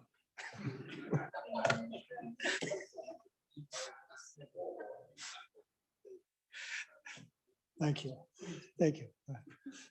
Mr. Chairman, so let me give you a concrete example of why they're wanting to look at, and I get all the view shed and the aesthetic values, but let's talk about rate recovery and how this may come into play, since how I happen to represent an area that's got more windmills than anywhere in the state of Wyoming and more coming on. So you go through this process called NEPA with the BLM, and you go through the National Environmental Policy Act. They're required to evaluate view sheds. And as part of that, they then make a determination if there's some impairment, particularly with historic trails, historic buildings, all these other things. That dictates then where they locate these things. Not necessarily where they're the cheapest to build, but because of the view shed, they'll say, well, if you want to build them, you got to build them over here. So what does that mean if you're the contractor and the utility that's putting them in? You just drove the cost up, because rather than putting them in a place that was easy and convenient, the federal government come in and said, because of the view shed, we're going to make you move some of these over here to a more expensive place to construct. And then guess what happens? Well, it affects the rates of the electricity that's produced there. Shouldn't we analyze the impact of that by moving those associated with the federal requirements for view sheds on the impact to the ratepayers? True story, Mr. Chairman. Senator Cooper, did you still want to stand up besides somebody was rude to you? Stand up. I am up. Thank you, Mr. Chairman.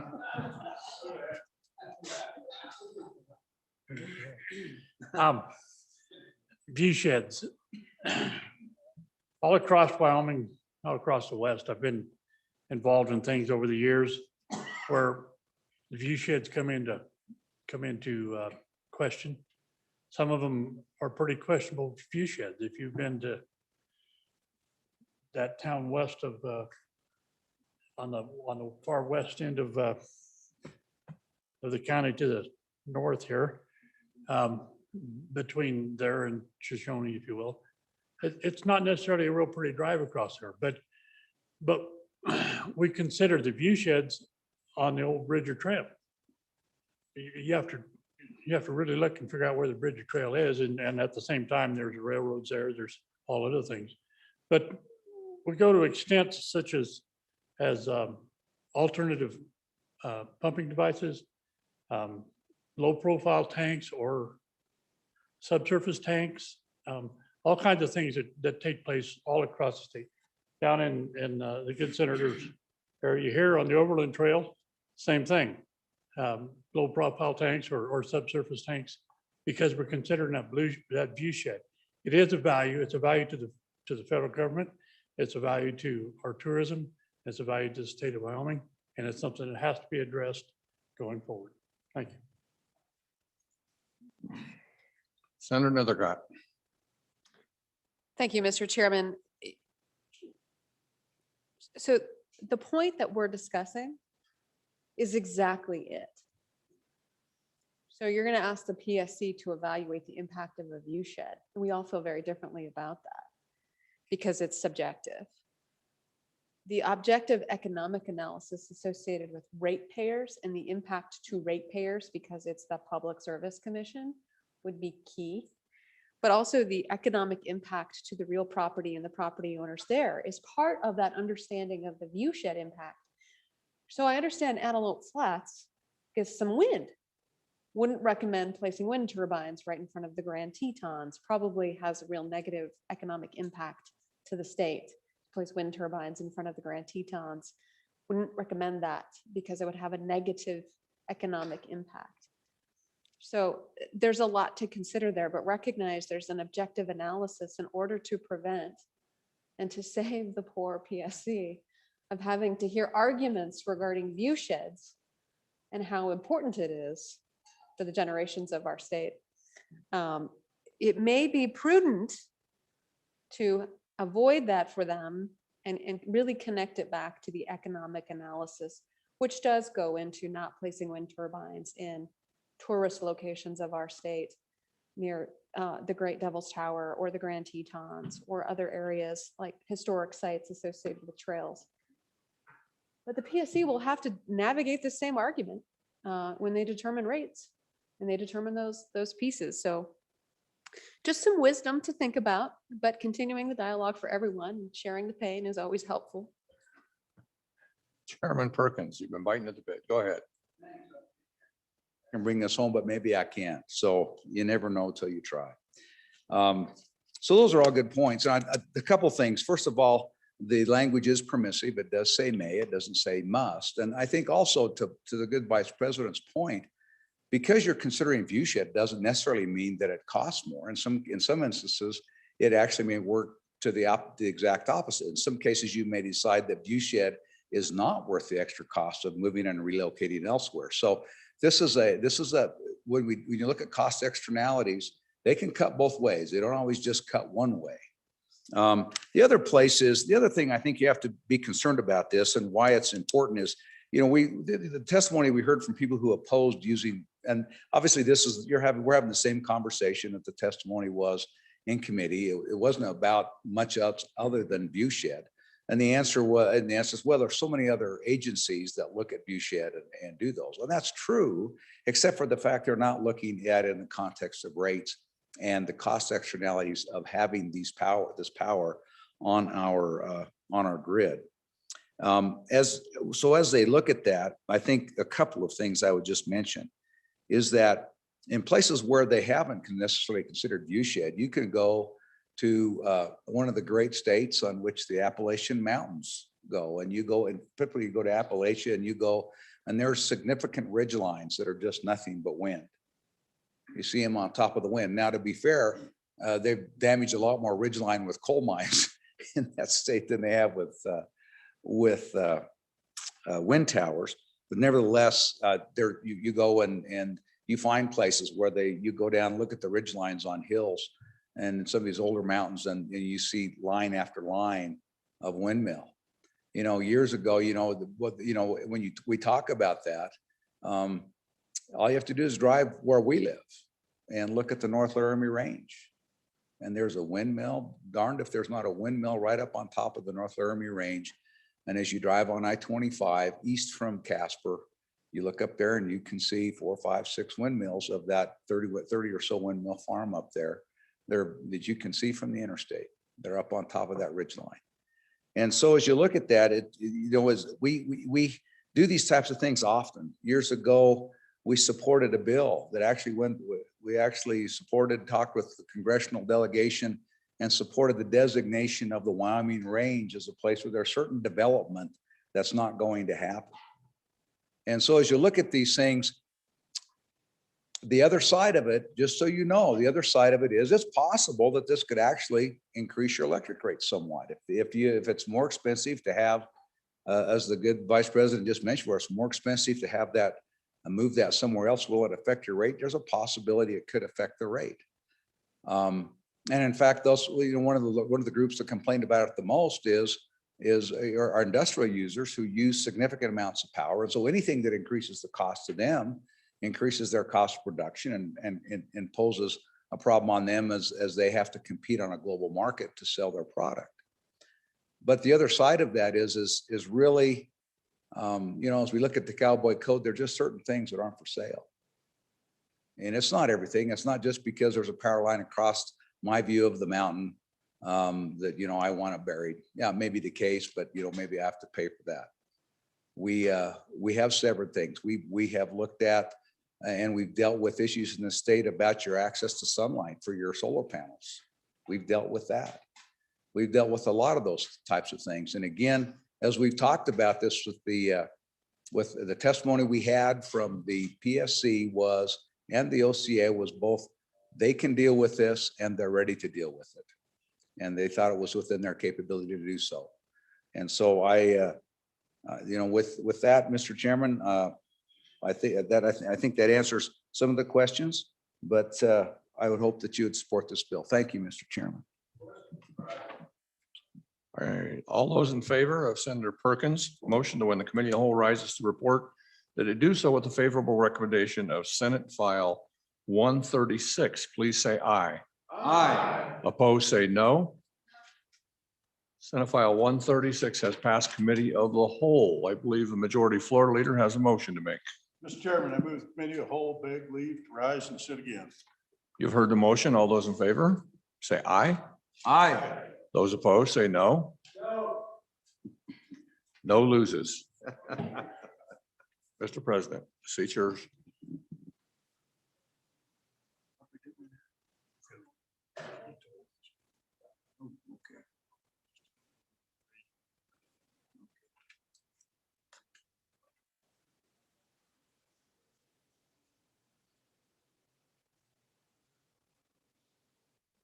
You got it right, man. That's 68. Standing committee reports, please.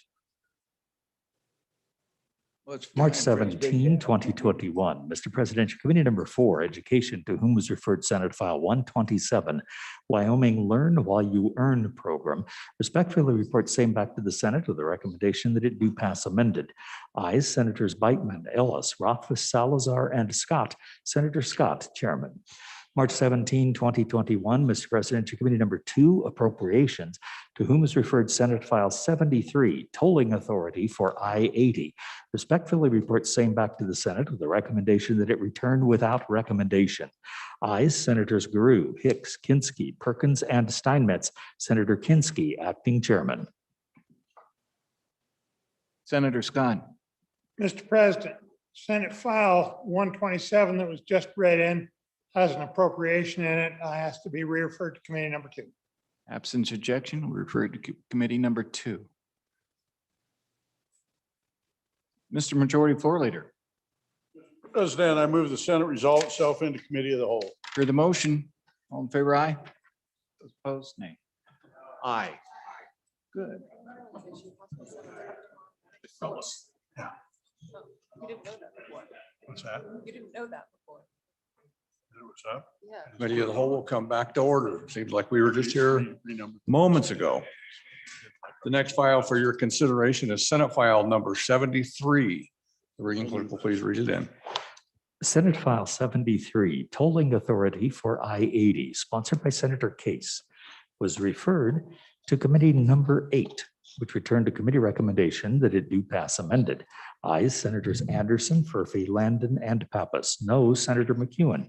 Senator Landon, Chairman. Was re-referred to committee number 2, which returned to committee recommendation that it return without recommendation. Ayes, Senators Guru, Hicks, Kinsky, Perkins, and Steinmetz. Senator Kinsky, Acting Chairman. You've heard the reading of the bill. What is your pleasure? Chairman Landon.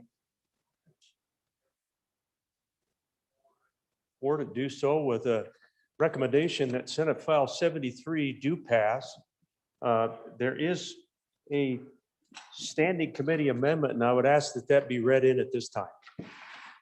Senate File 73, Standing Committee Amendment number 1, page 10, line 4, delete. Mr. Chairman, I would move that standing committee amendment, and I'd like to have you call on the good senator from Fremont County with an explanation of the bill and perhaps the amendment. The good senator. There's 2 good senators. Oh, I'm sorry. You mean your neighbor? Not this good one. This good one, right The here. tall one, the Yeah, tall there- one. there we go. You'd be a tall senator. Good Senator thing we Case. leave it at tall and short, don't you think? I mean, I got the tall, short thing, but I've heard it used in other counties, so Mr. Chairman, go ahead, Senator Case. I think that this might be the year for this bill. And I really do. And I'm bringing this bill that would allow for us to move towards tolling of Interstate 80. And I'm bringing it to you and asking you to think big. Big thoughts are a good thing, Mr. Chairman. And let's just imagine a minute that we had a situation where Interstate 80 was self-sustaining.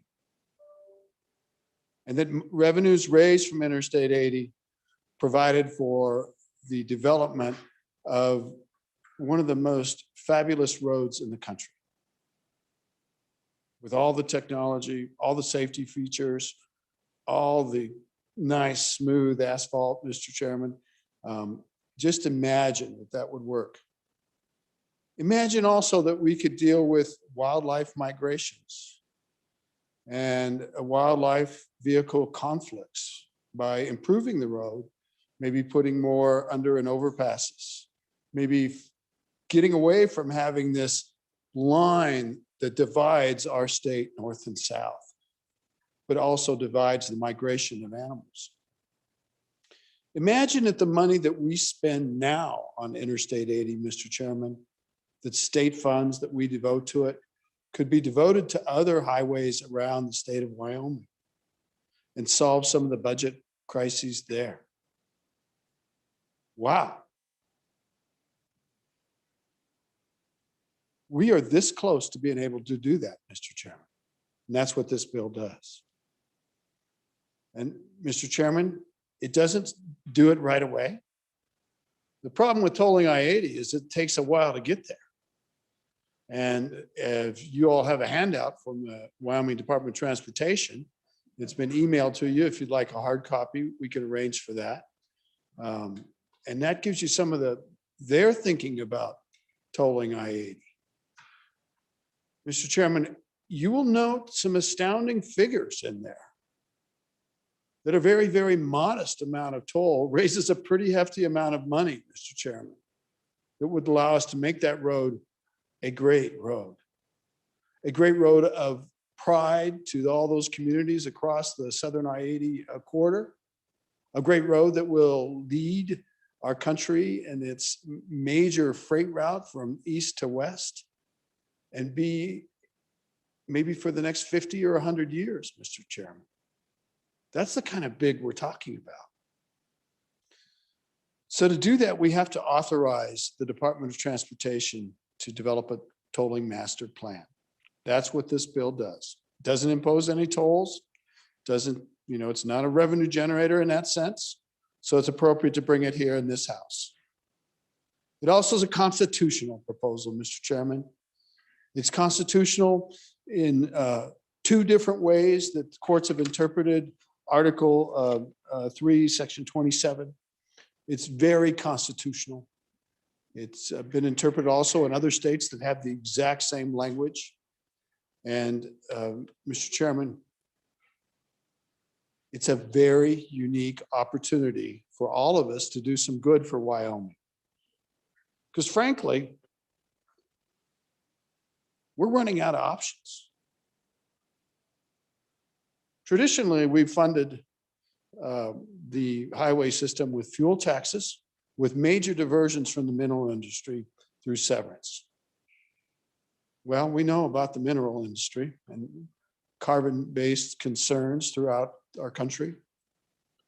What we may not realize is that fuel taxes aren't as powerful as they used to be either. And there is a fuel tax proceeding through the legislature. It came out of the Revenue Committee, in fact. I hope it passes. But I'll tell you what, it's only a stopgap, total stopgap.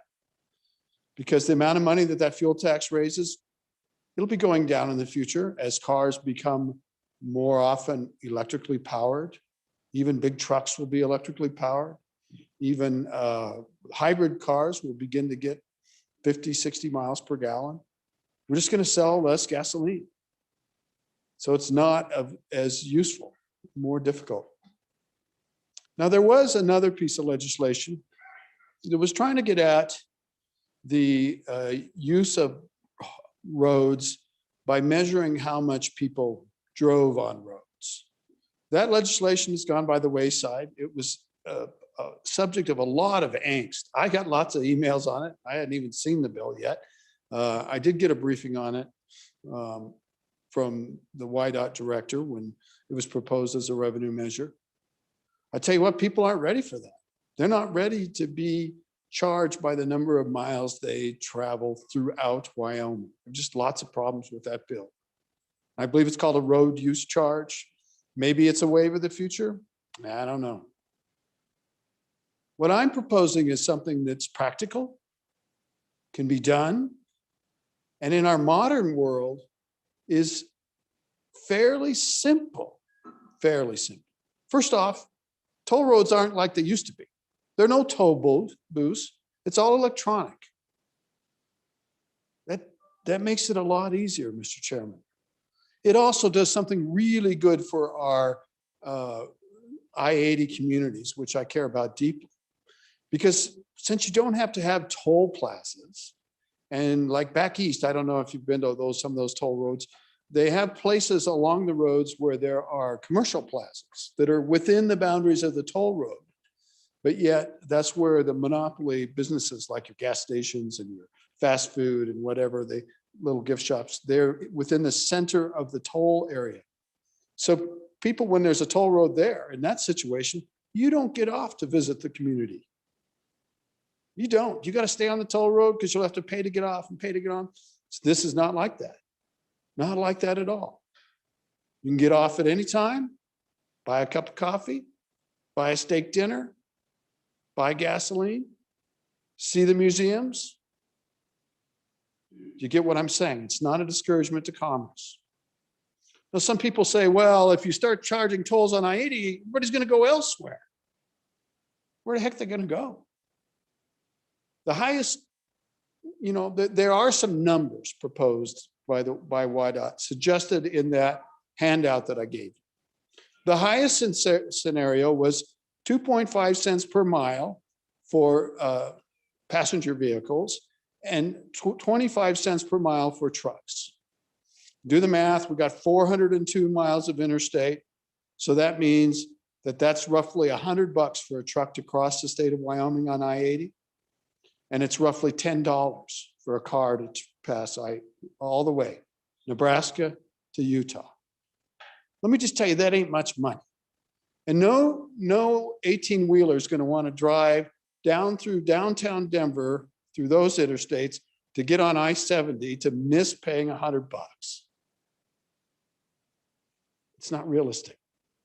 They're not going to go to I-90, which in the winter is even probably more of a challenge than our own dear friend I-80. And it's just too far out of the way. There might be diversions within Wyoming. I bet you people get off at Laramie and take a Highway 30. Well, let's think about that. Is that a problem or is that an opportunity? Imagine that with some of the funds that we freed up, we could actually improve Highway 30. Maybe we could toll Highway 30 with a different toll system. Maybe in the end, Highway 30 is such a great, wonderful road that people take it instead of taking I-80, which is probably where I-80 should have been built in the first place. And maybe it'll be open and safe and better. I don't know. I'm trying to think big. What about free local traffic? I hear lots of people talk to me about that. Well, hey, just do it for the out-of-staters. We're all for tolling if you just do it for the out-of-staters. Well, we can't really do that, Mr. President. It's probably, or Mr. Chairman, it's probably possible maybe to not charge Wyoming people, but pay for it out of another pocket, pay their tolls. But that's really, I don't think that's a very good idea. But what is possibly a good idea is give every single vehicle on I-80 a free local allowance. Maybe it's 50 miles a day, maybe it's 5 miles a day. I don't know what it would be. But so that every vehicle, the 18-wheeler coming from New Jersey on their way to San Francisco, and the person going across town in Cheyenne or going from Green River to Rock Springs and back, they all get it. We could figure that out, set tolls accordingly. It can be pretty painless to local communities, pretty painless to our drivers, pretty painless to our populace, but pretty wonderful for what it could do with our system of roads in the future, where we have roads that are friendly to wildlife, friendly to motorists motoring through wildlife, well-maintained roads. Nice yawn. Anyway, Mr. Chairman, I do ask for your support of that. I'm happy to go through the major part of the bill. It won't take but a minute. It would be in developing the toll master plan, Mr. Chairman, and that is on page, well, I'll jump to page 5. 2416-103 is the authority to toll, which this would grant. And that by granting authority to toll, it allows the department to go to the Federal Highway Administration and actually put a solid proposal forward. Other states have not been able to do that. They never had the authority to do that, so they never got an answer, and their requests were withdrawn. And we're talking about a request to toll Interstate 80 to rebuild it, not to add new lanes. That might come down the road. Let's think big. After we do it, we could add new lanes, maintain truck traffic out of the new lane, and go forward. But if we try to build a new lane now and just toll that lane, it'll never work. So we've got to go this route first. Mr. Chairman, you can see on page 6, 2416-104, this is a statewide tolling program. It applies to everybody in Wyoming that uses I-80. It applies to everybody else from elsewhere that uses I-80. That's why it's not a special law. It is a law that is a general law. It is not a charter to a private entity. That's also part of Article 3, Section 27. It is not a charter, they were very popular in the 1800s to give charters to private entities to have a toll road, parking facilities, what have you. Okay, Mr. Chairman, the rest is a kind of financial. And I want to get to the toll master plan, which is on page 10, 2416-107. The department shall develop and submit to the commission a project master plan that includes the goals for the project, the physical project description, construction phasing and estimated capital costs, the tolling approach and toll rate structure, which takes into account, among other considerations, impacts of different vehicles on the road surface, operation and maintenance plans, toll revenue projections and financial plans, recommended civil penalties for failing to pay a toll when required, 19 and 20, identification of persons or entities exempt from toll fees or toll requirements. Bottom of the page, consideration of a free minimum travel distance available to all traffic. Next page, potential impacts on Interstate 80 communities. Application of criminal and traffic laws, the provision of law enforcement and courtesy patrols, public outreach program, and any federally required information or federal considerations that may be relevant, any other information necessary to be relevant to the project. That's the master plan. That's what we authorize them to do. And you know what? It's going to take them a few years to do that. It'll be 3 years before they actually submit the master plan. But before they submit it to the Federal Highway Administration, it comes back to us. It comes back to your Joint Transportation Committee and to the legislature, and we could pull the plug. We could literally pull the plug. Well, thanks for all the work you did. It kind of sounded good, but it turned out to be a bad idea. So let's pull the plug. Okay, fair enough. But if we don't pass this bill, we'll never know. And if we don't pass this bill and get started on it, we're just pushing this off to the future. So you are not deciding to toll I-80. You're just deciding to open the door of your mind and think big. I think we should probably deal with the standing committee amendment, and then there is a committee of the whole amendment. Be happy to answer any general questions about this or the YDOT handout. Thank you, Mr. Chairman. Senator Scott. Mr. Chairman, 2 questions. I had understood that the federal obstacles to getting this done were just impossible. And I gather that the thinking is that's not the case. My question to the sponsor is, what if we really go at this? What is your estimate of the probability of success in this venture, of eventually getting the permission to impose a reasonable toll? And Mr. Chairman, next question of considerably less merit. I'm curious about how these things work. Suppose my little pickup truck has been out in its native habitat and has acquired, as it normally has, a good layer of mud and dust on the license plate such that it can't be read. How does that work with the electronic tolling systems? Senator Schuler. Thank you, Mr. Chairman. I just have a couple of questions also to piggyback on.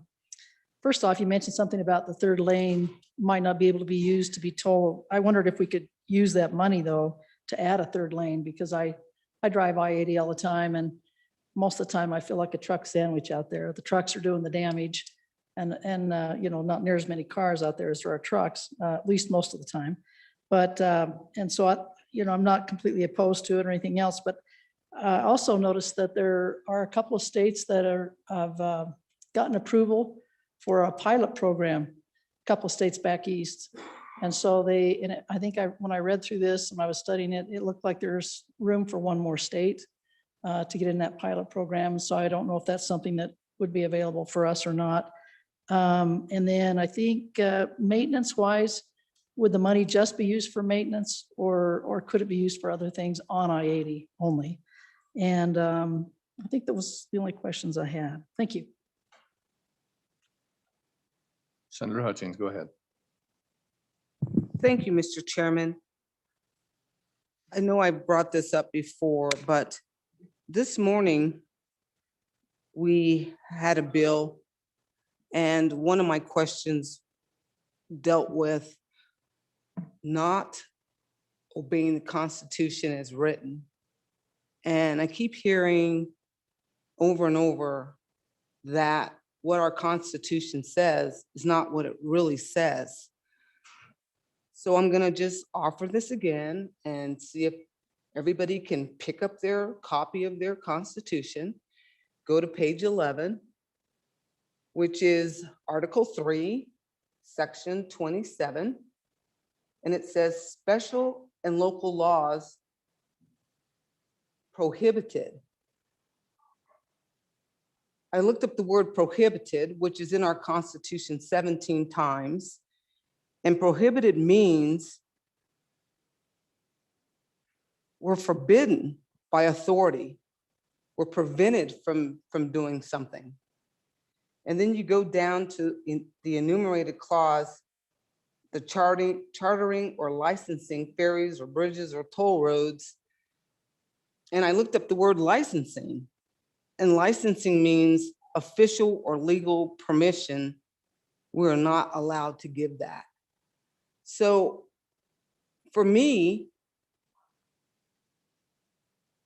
my thought would be, instead of continually bringing this toll road situation up over and over and over again, why don't we amend our Constitution to remove the toll road prohibition and then come back and charter or license toll roads, because we would no longer be prohibited from doing such.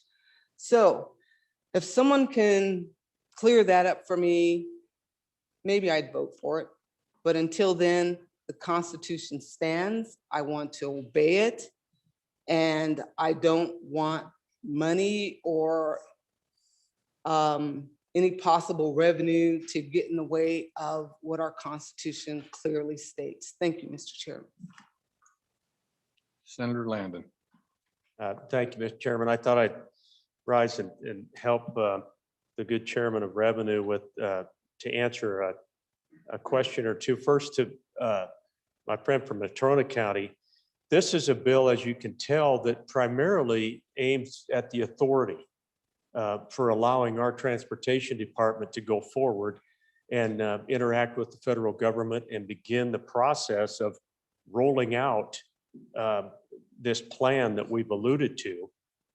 And so testimony that we received in committee, senators, was that we're looking at a minimum of 3 years for all of this to take place.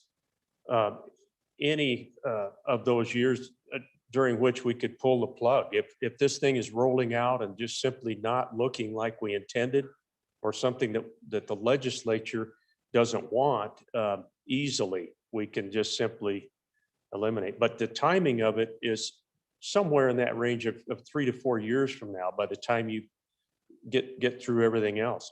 The key for Wyoming would be the fact that this legislature would provide the authority for our transportation department to move forward. The second, the answer to the second question regarding the muddy license plate on the little pickup, what would happen then is that the president would receive a bill in the mail that was supposed to go to you, Senator. So, you know, sometimes those get mixed up a little bit.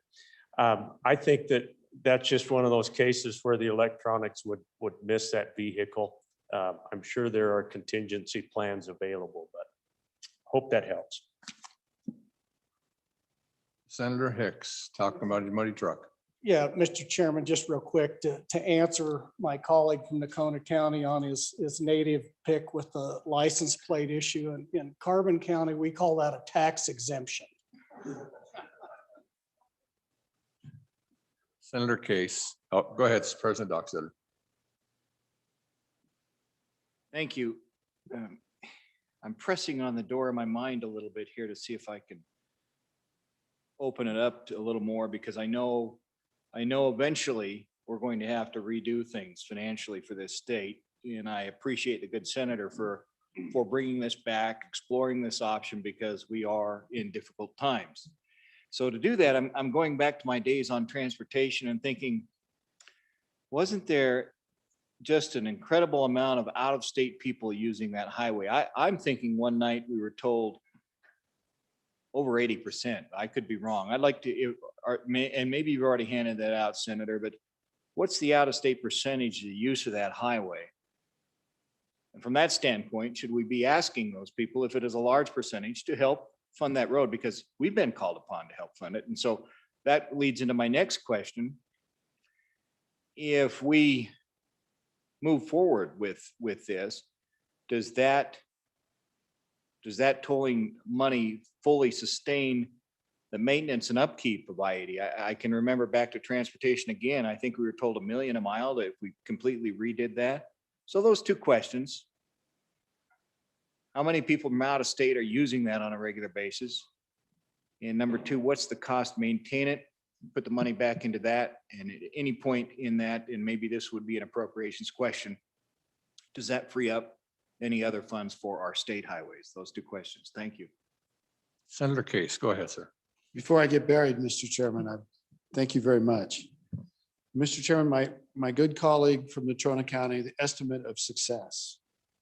You know, that's a good question. The other states that have tried never granted authority like this. So they were kind of not, it wasn't a fair ask. And so they withdrew. But the program that we would be applying under is called the Interstate System Reconstruction and Rehabilitation Pilot Program. There are 3 slots. One state has applied. There are 2 more slots available. There might be one that's being filled, but we could get in that 3rd slot. This is time to be able to do that. And this ties in with my good friend from Uintah County, and whether we could build the 3rd lane and just toll the 3rd lane. That is not permitted under this specific federal program. This is where you take an important highway and rehabilitate it and turn it into a toll road, but rehabilitate it, very real sense of the word. And that's what this would be. The deal that allows you to toll for new capacity, like a third lane, that requires, if you go under that route, and we probably could do that, that means that we actually have to maintain free lanes, though. You can toll the new lane, but you can't toll the old lanes. Well, I don't know about you. We're not like downtown Dallas, where the express lanes matter and you want to get in there because you're bumper to bumper stopped. It's just not like that in Wyoming. So I think that proposal to go to third lane and just toll the third lane because of the restriction to have a free, at least one free lane, maybe two, it just doesn't hold up. But stop, think big, stop, think big, stop, think big. It doesn't mean that after we have tolling for a few years, we couldn't add that third lane, which I really want to do. I want to make it a very safe road where trucks are actually restricted from the third lane. And we could do that. They'd all be told, but think big. We can get to where you want to go by doing that. Indeed, some of the facts that we've learned about I-80, it's a very busy little feller. It actually constitutes 6% of the road mileage in Wyoming, but it's 24% of all the traffic in Wyoming. And they don't have a good count on passenger cars, but they estimate of the truck traffic, 80% of the trucks are out of state.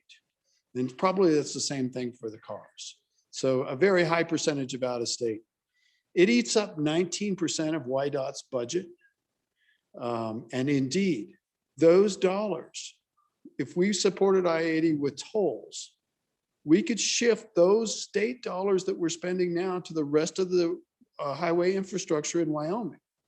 No doubt local and state, but I haven't thought about the local, but it'd make funds available for all those roads to look, as severance taxes decline. Of course, there could be wind severance taxes, I guess, that might go up. And if that did, but as those taxes decline, we have less money to fund roads. As fuel taxes go down, as people buy electric vehicles, or the vehicles get higher mileage, we have less money for roads.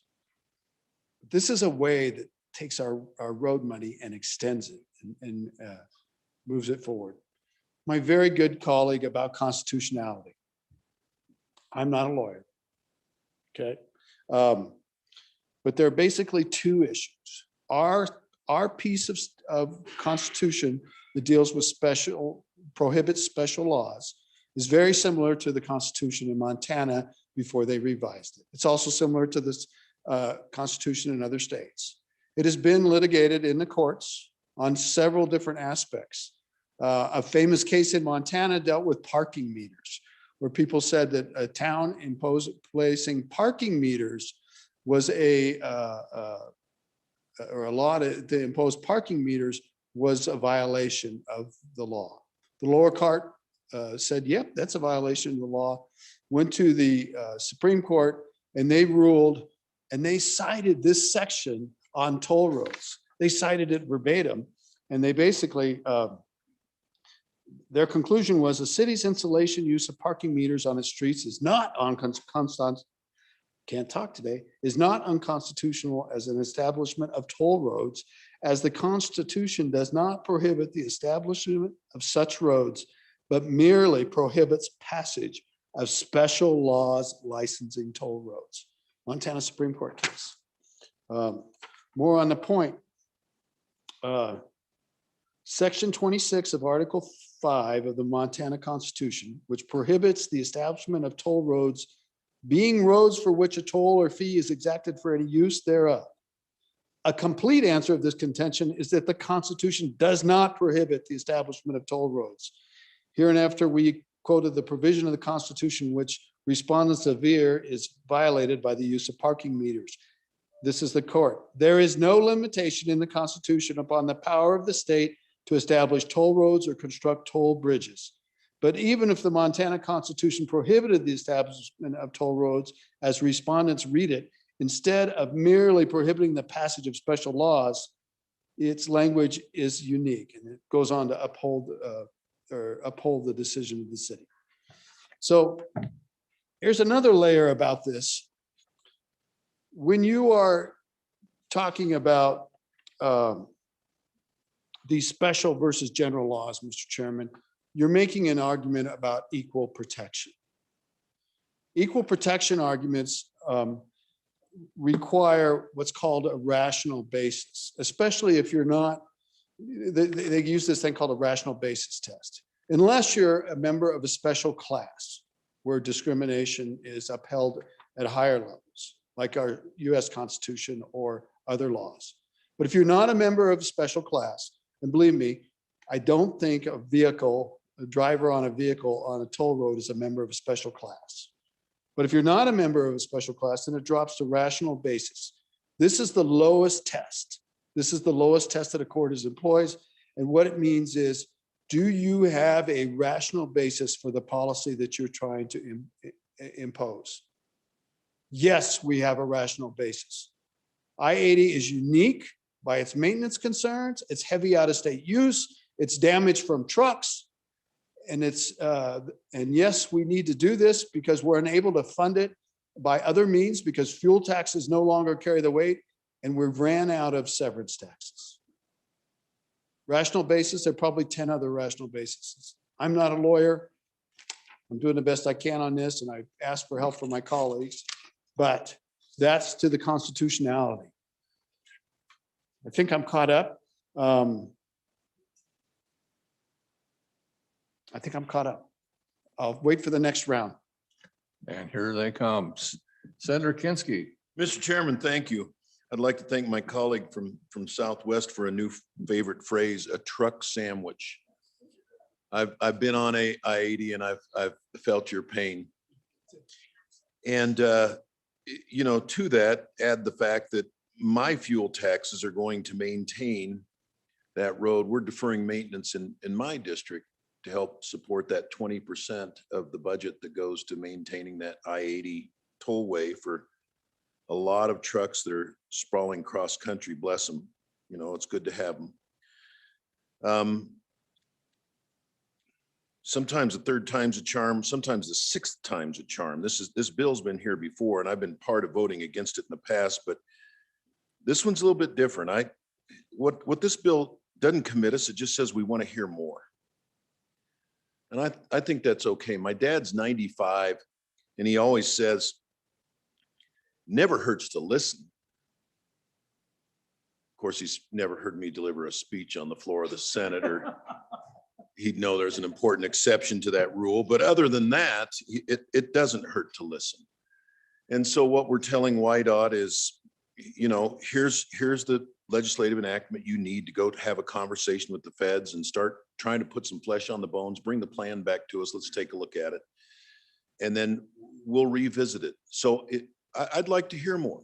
And it really doesn't hurt to listen. In the past, I just want to tell you about, I've opposed it primarily out of concern for the locals, because my image of these things was like when we were kids, we'd all be packed into the station wagon, all 9 of us, and you'd go cross country and you'd have these toll plazas. And then this last October, my wife and I took a cross country tour to New England and back. And we passed through a number of toll roads and it was interesting. Never saw a toll plaza. We just got sent the toll by mail, or else you could sign up for an account online and just pay it with your credit card. But the most fascinating part about it to me was where they had the signs. And they were far enough apart that the only people paying that toll, I think, were people like my wife and I who were going across the whole state. So the deal was, if you were just going cross town or from one community to another, you didn't pay a toll. These signs saying you're going to be assessed a toll were far enough apart. It was pretty clear. I don't know what the percentage is, but it's almost the only constitutional way I think of that you can virtually make your locals exempt from it, is to just spread the toll booths apart. And I'd like to see what the Department of Transportation's plan is for that. You know, is there going to be a toll booth right there outside the greater metropolitan area, bags to catch this poor senator as he goes to and from his various hunting sojourns, or will they be so placed that he can go to and from the big city for his groceries and not worry about paying a toll? I'd just like to hear more. I'm willing to support this bill, having opposed it in the past, and let's see what the plan looks like when it comes back, and if we can get permission from the feds. Thank you, Mr. Chairman. Senator Scott. Mr. Chairman, I'm going to renew my question. You know, I understand it's a new program, so maybe our experience in the past doesn't count. I understand there's 3 slots available and maybe 2 of them are already spoken for. What is the probability that we're going to succeed? We're going to spend a lot of time and money and effort developing the plan. If I know anything about big plans for the feds, it's going to be expensive. It's going to be time consuming. It's going to take a lot of top management attention. It strikes me that if our chance of success is, say, 1 chance in 2, it's well worth it. If the chance of success is 1 in 50 or 1 in 100, it's probably not worth the trouble. And that's what I'm trying to get at. What do you think the chance that this is actually going to produce a result is going to be? I think we all are, I think most of us want the result. But is it worth, is there enough of a chance of getting it to make this worthwhile? Senator Pappas. Thank you, Mr. Chairman. On that point, the department really indicated that there was a high probability. I can't give you a percentage, but they indicated that it was going to be a fairly high probability in their estimation. And the reason why it has failed, as the good senator from Fremont County mentioned, is that the states that did try it did, for the most part, did not give their departments of transportation the authority to toll. Without authority, the feds are just not even going to listen to them, and so they didn't go anywhere with it. I can tell you from my perspective, I've been on transportation committee when this came up the last time, and I opposed it the last time. I didn't really think it was a good fit for Wyoming. I thought there were other ways that we could come up with funds to support our highways and bridges and all the infrastructure. It's not just the actual facilities, but it's everything that goes along with it, maintaining right-of-ways, maintaining the technology in the roads, all of that stuff. I didn't think that it was the right way. And I actually pursued what many states are now looking at, the road usage charges that was brought up with the RUC. And to the point where I worked with WYDOT, sat on a committee that WYDOT, on a working group WYDOT put together. I actually was looking for our transportation committee to forward a bill last time to make this an effort by the legislature and have a task force. That didn't go anywhere, but WYDOT took it upon themselves to do it. We had stakeholders from all the organizations that you can think of, organizations that deal with tax, organizations that deal with trucking, organizations that deal with the petroleum industry, organizations that deal with the construction industry. We had the governor's office involved, and we met every 2 weeks during the interim and went through this road usage charge. I thought that was good. When all the dust settled at the end, there were just too many problems yet with this system. I think it's going to be something that may come down the pike, down the line, because all the states are experiencing the same things we're experiencing. In fact, I think it's called the RUC West. There's an organization of an amalgamation of states. I think there's some 20-some states that have joined. I think Wyoming is currently joined, has just recently joined. But they're looking at this, and if it becomes a regional or a national system, that may work. But for Wyoming to go into it, I agreed with all the folks on our committee. When the right time, there was a lot of big issues that we couldn't handle with that bill that was introduced down the other side of this building and didn't make it. But also sitting on that committee, I'm shocked at what it's costing us now to maintain roads and bridges. And what we're getting in the form of funds in order to pay for those costs. I can tell you right now, I've been going to NCSL, that's an acronym, NCSL committees, transportation committee meetings, and I've been for the last 2 years, and I've been listening to what they have to say about funds for our infrastructure, our national road infrastructure. And the gap, if you look at the gap, it's the costs are going exponential, and the costs for the gasoline tax is like just a flat line.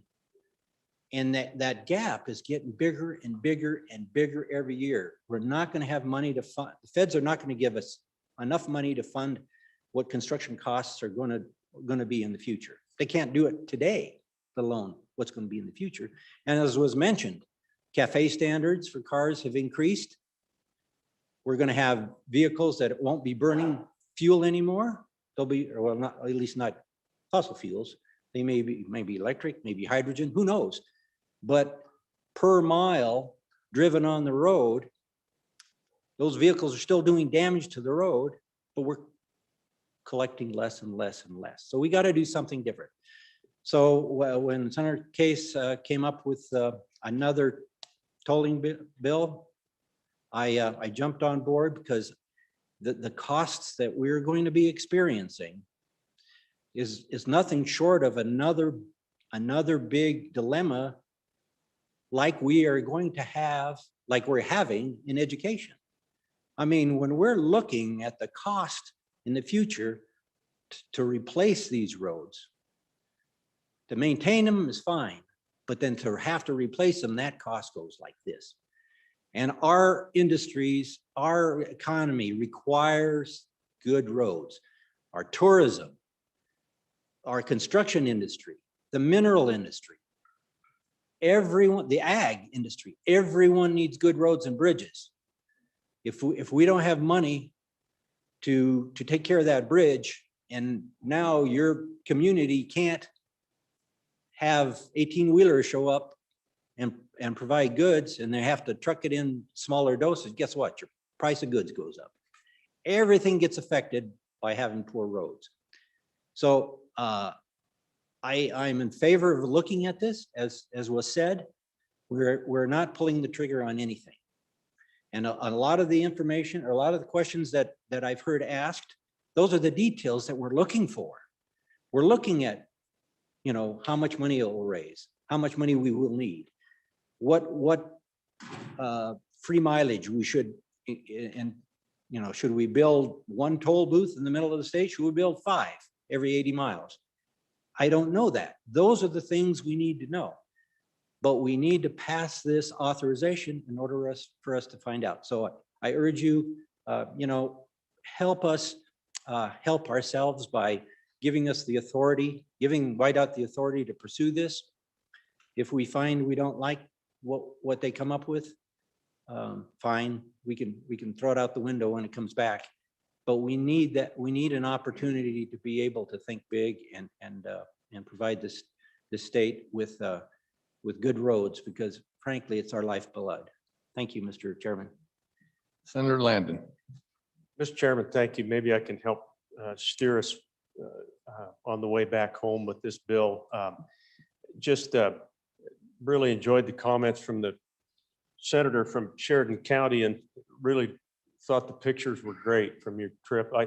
When his dad, who he referred to, when he pulled up to the pump in 1969, a gallon of gas was 25 cents.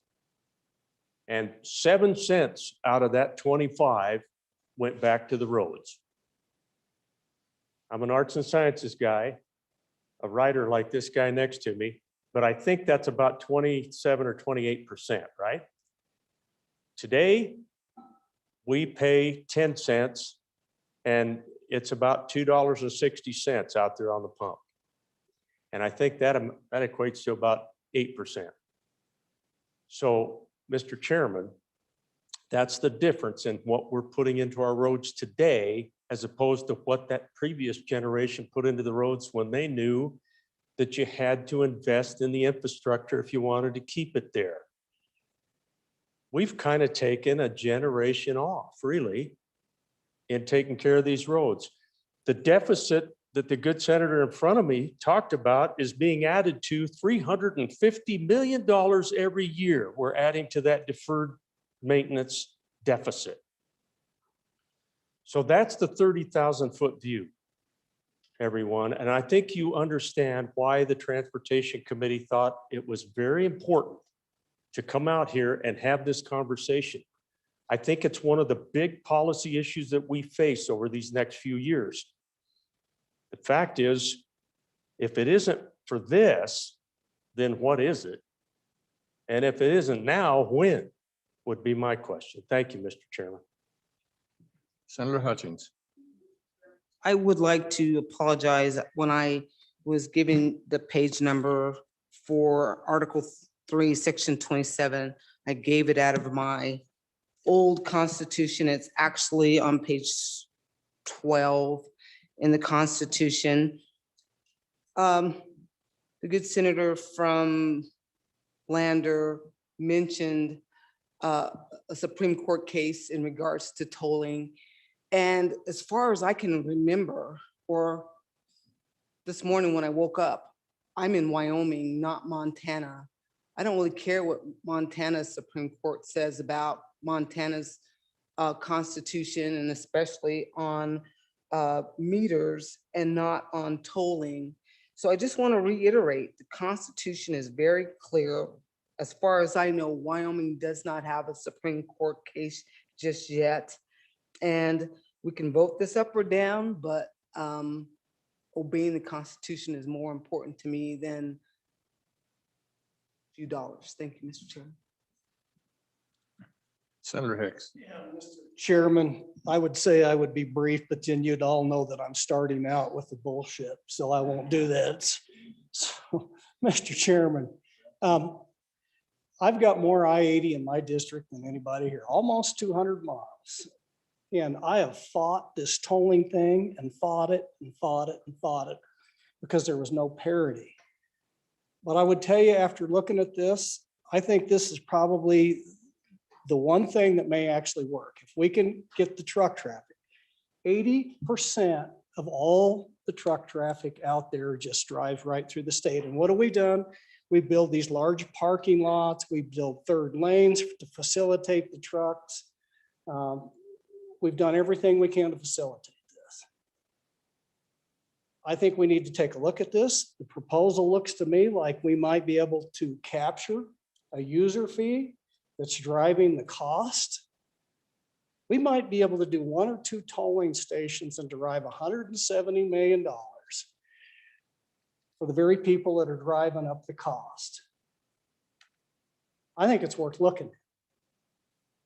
But I think here's the most important thing for me. If we can get this and we can provide parity, that there's not some additional taxes for those folks that I got that drive up and down that road, some of them 100 miles a day just to get to and from work, every day, 5 days a week, up and down that road.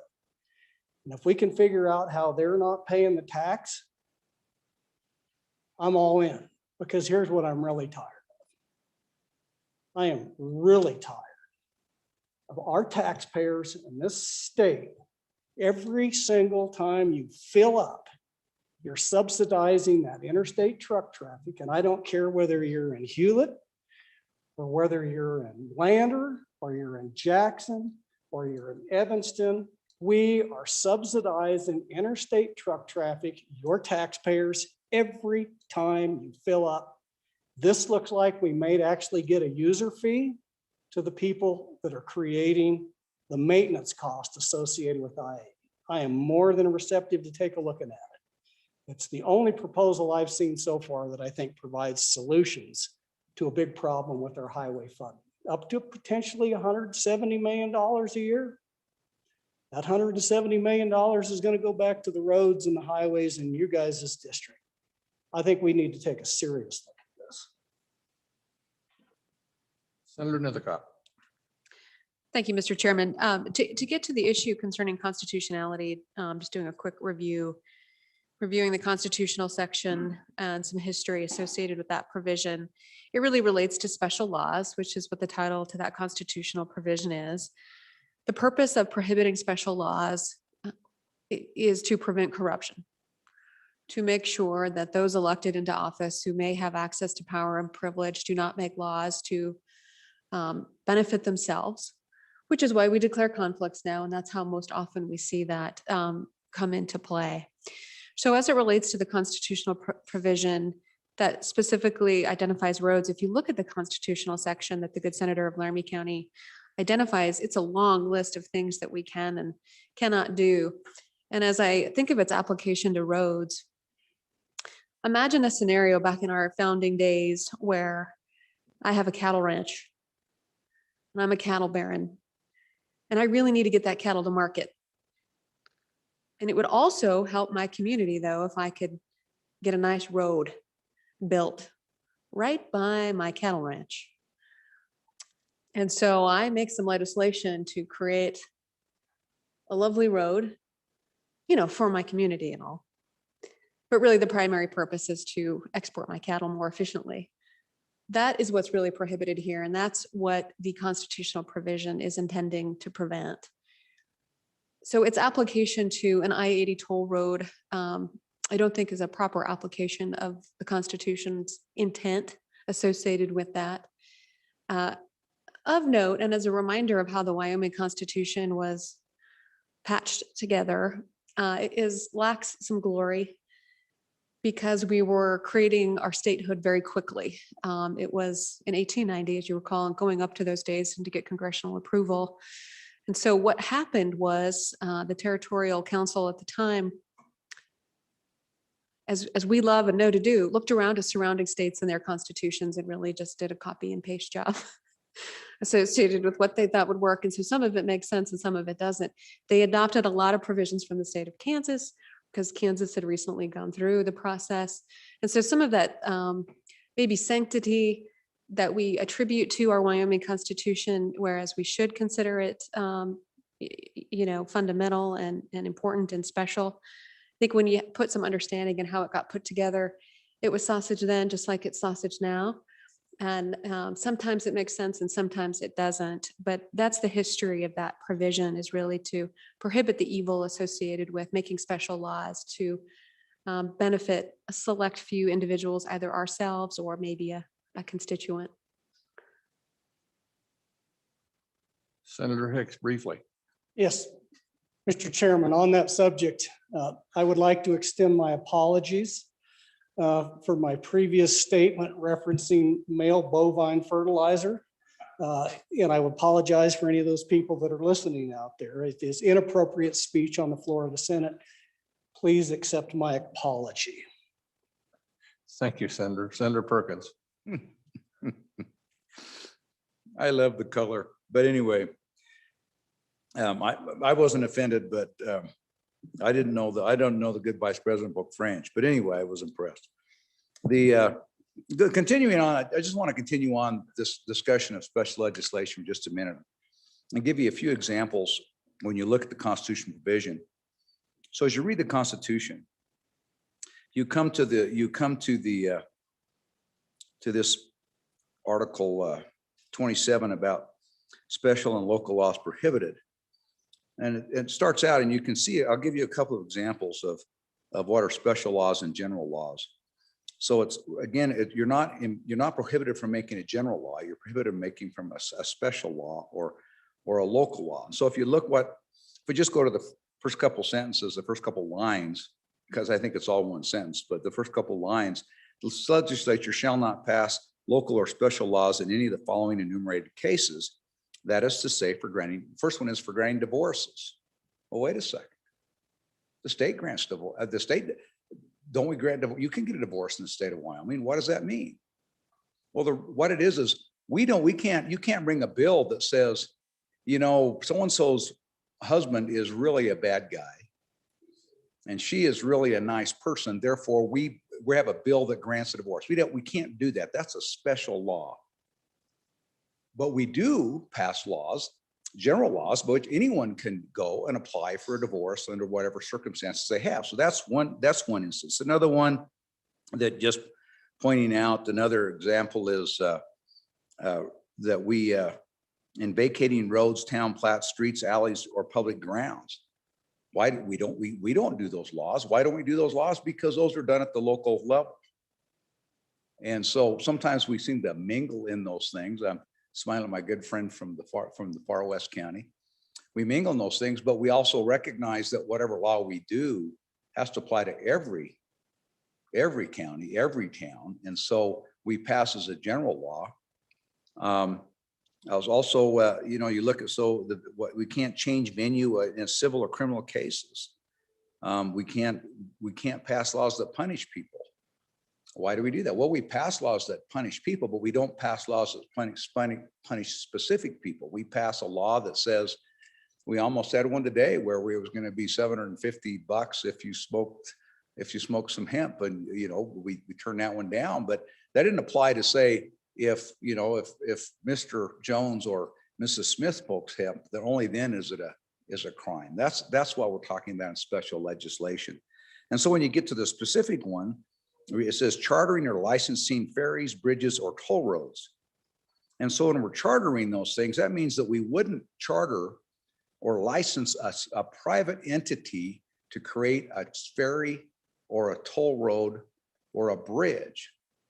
Now, did that happen in the territory? Well, you know, the North Platte River Bridge at one point was a ferry. There was also the Mormon ferry that was run where they actually charged it across the river, but that was before statehood. What we're saying here is we don't do that. Why? It's because it's the state's responsibility. It's a general law. It's the state's responsibility to have and deal with those roads.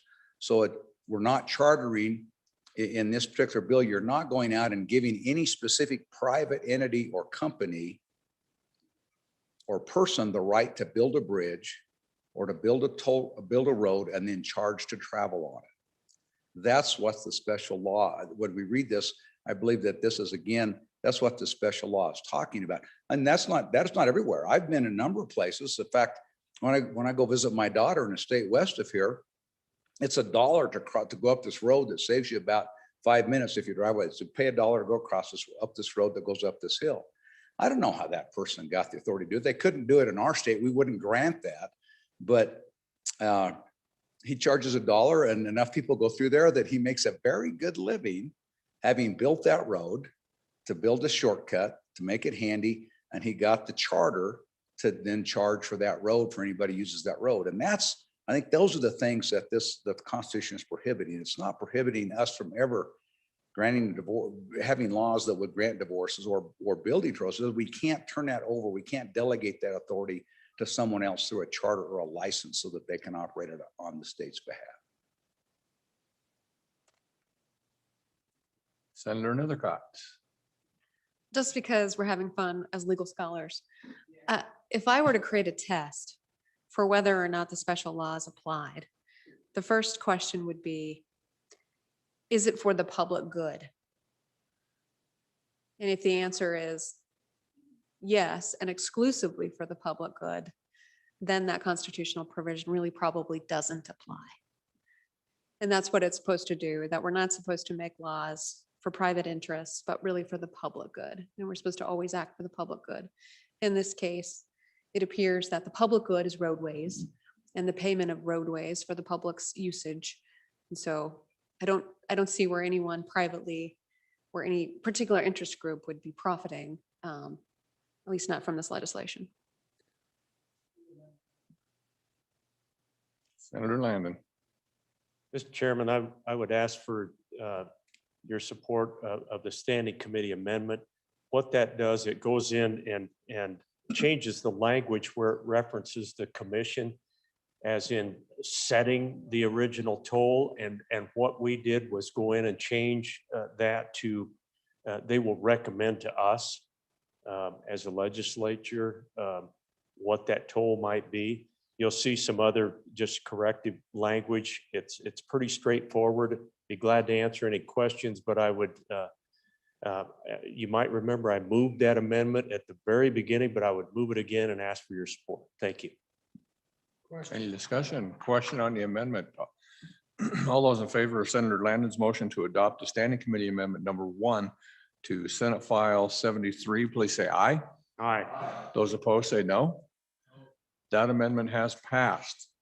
We have 2 Committee of the Whole amendments. Senator Pappas.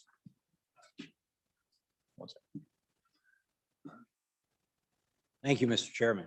Yes, I'd like to have Committee of the Whole Amendment number 1 to Senate File 73 read in, please. Senate File 73, Committee of the Whole Amendment number 1, page 10, line 4, before. Senator Pappas. Thank you, Mr. Chairman. I would like to move Committee of the Whole Amendment number 1 to Senate File 73 and ask for your favorable consideration. Ladies and gentlemen, this is basically some cleanup language to make this bill look just a little bit better. I'll run through the changes real quick. On page 10, line 4, we just changed that in the last amendment. It said the commission shall recommend the initial toll rates. We were just adding at this point that the commission shall recommend to the Joint Transportation, Highways, and Military Affairs Committee the initial toll rate. So we're asking them to bring it to us. And then we'll bring it to the legislature, obviously. Then also on same page, line 8 and 10, 8, 9, and 10, we're inserting some language and striking some language. That sentence right at the end of line 8 will now read, the initial toll rate and any subsequent adjustments to toll rates shall be set by the legislature. So just clean up language at that point. Then the next change, we will go to page 13. Top of page 13, line 2 through 4. Basically, we're striking the last half of line 2 and all of line 3 and 4, and putting a period after the word consideration. Let me tell you that that sentence says that once the commission approves the project master plan, the plan shall be submitted to the Joint Transportation, Highways, and Military Affairs Interim Committee for consideration. And we struck during the immediate following legislative session of any authorizing or conforming legislation and notice of initial toll rate. We're striking that because we don't want to wait for a session. That language makes it so that they wait till the next legislative session. And so we want them to bring that whenever it's complete. On line 6, we're striking the word consideration and providing the word approval. The department shall also submit the plan to the Federal Highway Administration for their approval. They have to approve the plan. It's not only for their consideration. And so I believe we have one more change on page 19. Page 19, lines 5 and 6. We're adding some language and deleting some language so that that sentence will now read, the commission shall pay necessary legal fees, expenses, premiums, and commissions incurred in connection with the issuance and sale of the bonds. So just making that language read better. Stand for any questions. Questions or discussion on the amendment? Seeing none, I'm calling for the question. All those in favor of Senator Papps's motion to adopt the Committee of the Whole Amendment number 1 to Senate File 73, please say aye. Aye. Opposed, say no. That amendment has passed. There's another Committee of the Whole Amendment. Senator Case. Senate File 73, Committee of the Whole Amendment Number 2, page 12, after line 14, insert. Mr. Chairman, I would move Committee of the Whole Amendment number 2 to Senate File 73. This just goes into the elements of the master plan and asks that the plans include the following: plans for improvement to wildlife, migration, and traffic safety. I'd like to make it very explicit that I think this is a pro-wildlife, pro-traffic safety proposal, Mr. Chairman. And I think with extra revenues, we could do a better job. And we talked about the vast openness of Wyoming and a little earlier on a different bill and how we value that view shed. Well, that openness is also valued by lots of little critters, lots of big critters, amazing, determined, instinctive migrations across north to south, east to west. But I-80 interrupts all that. And I-80 is a barrier. There are ways that wildlife can get across I-80, but it's pretty torturous. Some of them, the underpasses are too small. They use roadways. There's no overpasses for wildlife. And as a consequence, we do see where wildlife gets on the highway. And in wildlife, in an 80-mile-an-hour traveling vehicle, it's a terrible thing. So I ask that we include this. I think it's pro-Wyoming. It fits what we need to do. I ask for your positive consideration. Discussion or question on amendments? Seeing none, we will proceed with this proposal. All those in favor of Senator Case's motion to adopt Committee of the Whole Amendment number 2 to Senate File 73, please say aye. Aye. Opposed, say no. That amendment passes. We're back on the bill. Is there any further discussion on the bill, or are you ready for the question? Question it is. All those in favor of Senator Landon's motion when the Committee of the Whole rises to report that to do so with a favorable recommendation of Senate File 73, say aye. Aye. Opposed, say no. No. Senate File 73 has passed the Committee of the Whole. Somebody said something, but it was very quiet. The next file for your consideration is Senate File 133. The reading clerk will read that bill. Senate File 133, Prohibiting Abortifacients and Chemical Abortions, sponsored by Senator Salazar, was referred to Committee number 10, which returned a committee recommendation that it do pass. Aye, Senators Bouchard, Furphy, Hutchings, and McEwen. No, Senator Baldwin. Senator Baldwin, Chairman. You have heard the reading of the bill. What is your pleasure, Senator Baldwin? Hold on there, buddy. Where are you? There you are. I moved. Mr. Chairman, I move that when the Committee of the Whole rises to report and do so with a favorable recommendation on Senate File 133. And for explanation of the bill, I will turn that over to Senator Salazar. Senator Salazar. Thank you, Mr. Chairman. This is Senate File 133. To me, this is a pro-life bill. I'm not here today to convert you or to draw out in a long dialogue of argument. I actually believe that everyone here probably already has decided their vote. Specifically, this bill prohibits the specific use of 4 drugs for the sole purpose of causing an abortion. This does not deal with the use of these drugs in contraception or inducement of labor. I will tell you, honorable members, I had pages of talking points, but I've been in the legislature long enough to know when to try and persuade and when an issue is a core belief for all of us. It's a 3-page bill. You know what it does. You know what it doesn't do. I'll stand for questions. Senator Baldwin. Thank you, Mr. Chairman. Just a quick piece of information. I want to explain why I was a no vote. I just want to put a piece of information out there before you vote that I did share in committee as well. And that is this, these drugs, it's 2 drugs actually. It's 2 drugs by 4 different names. Actually, there's a few more names that aren't named in the bill, but regardless of that, one of those uses is used nearly daily. Well, daily everywhere in Wyoming somewhere. And that is in early pregnancy loss, otherwise known in layman's terms as miscarriage, or in medical terms called spontaneous abortion.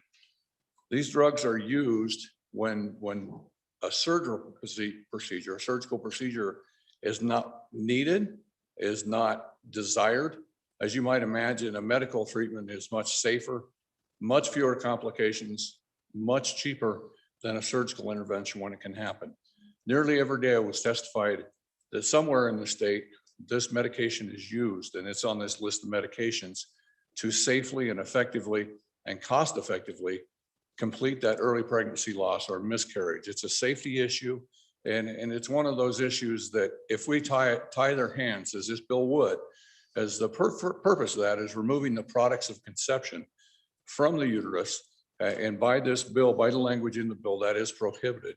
If we pass this bill and it goes all the way through, we're tying the hands of those OBGYNs or those doctors who are doing a common procedure. It's a well-documented, well-accepted in medicine, this procedure for the better and for the welfare of our young mothers. Nearly 1 in 8 pregnancies ends in miscarriage or in spontaneous abortion. Often those miscarriages don't even know that they were pregnant. It happens so early. They just think it's an alternate or an abnormal period. So I would ask you to think about that before we tie this. And if this does pass, I would say that we need an amendment somewhere along the line to change this. So we don't hog tie those people. We don't tie their hands so they're not able to do that safe procedure for our citizens of Wyoming. Thank you.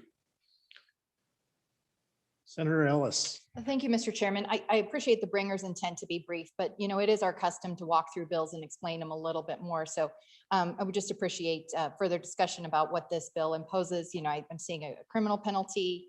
And so just want to make sure that we in the body and people listening in the public understand what this bill would do. Thank you, Mr. Chairman. Senator Perkins. Thank you. A question for the sponsor. What we've got is a prohibition upon, it says no person shall manufacture, distribute, prescribe, dispense, sell, transfer, or use any abortifacient drug, and say for the purpose of procuring or performing an abortion. And then we go to the penalty section. And in the penalty section, which is C, just above section 2, any physician or other person who violates subsection A of this section is guilty of a felony punishable for not more than 14 years and a fine not to exceed $10,000 or both. And so as I read this, it's not only so if a physician does this, administers these drugs in violation of this, that would be a felony. But I would also, the mother who uses this is using it. So I think I just want to clarify that would be the same felony. And then what about the father of the child? If he participates in supporting or sustaining or otherwise contributing to that abortion, is he also guilty of the same crime? I just want to make sure if I understand if that's what this bill does, and that would be the result. Thank you, Mr. Chairman. Senator Rothfuss. Thank you, Mr. Chairman. And as the bill is looked at again and the sponsor goes back through it, I'm curious with a question about the objective.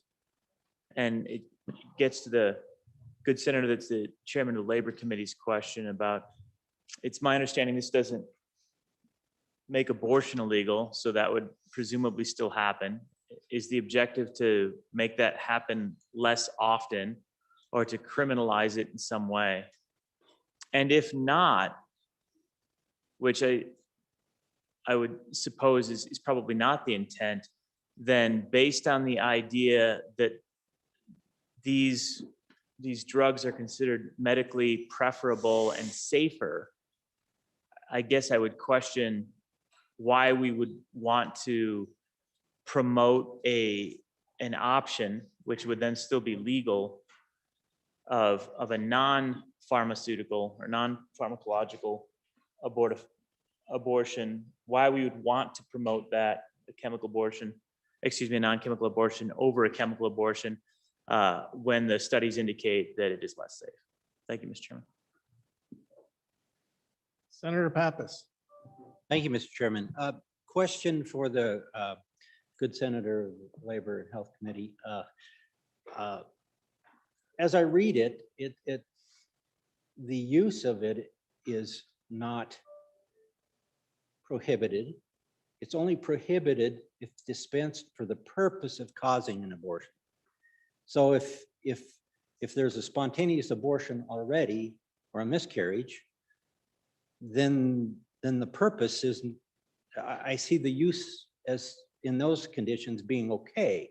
So help clarify that for me, because I can't see that I think the intent is different in both instances. So please enlighten me. Thank you, Mr. Chairman. Senator, I'm going to go to Senator Baldwin and then Senator Landon. And I'll make mine real quick. And that is, reading through the bill, and I don't have it sitting in front of me at the moment. The part of the bill that causes the problem is that talks about when those drugs are used to then abort or to remove the products of conception from the uterus, you're removing the products of conception. That's what you're doing when you're doing an incomplete miscarriage, as you're removing those products of conception. The bill doesn't spell out whether that is still a viable or a live fetus. It just says simply the products of conception. And that's what that doctor, that OBGYN is doing when they're administering those drugs, is actually bringing those products, of conception out of the uterus. And that's the part that causes a problem with this. Senator Landon. Well, Mr. Chairman, our good medical professional just answered part of my question.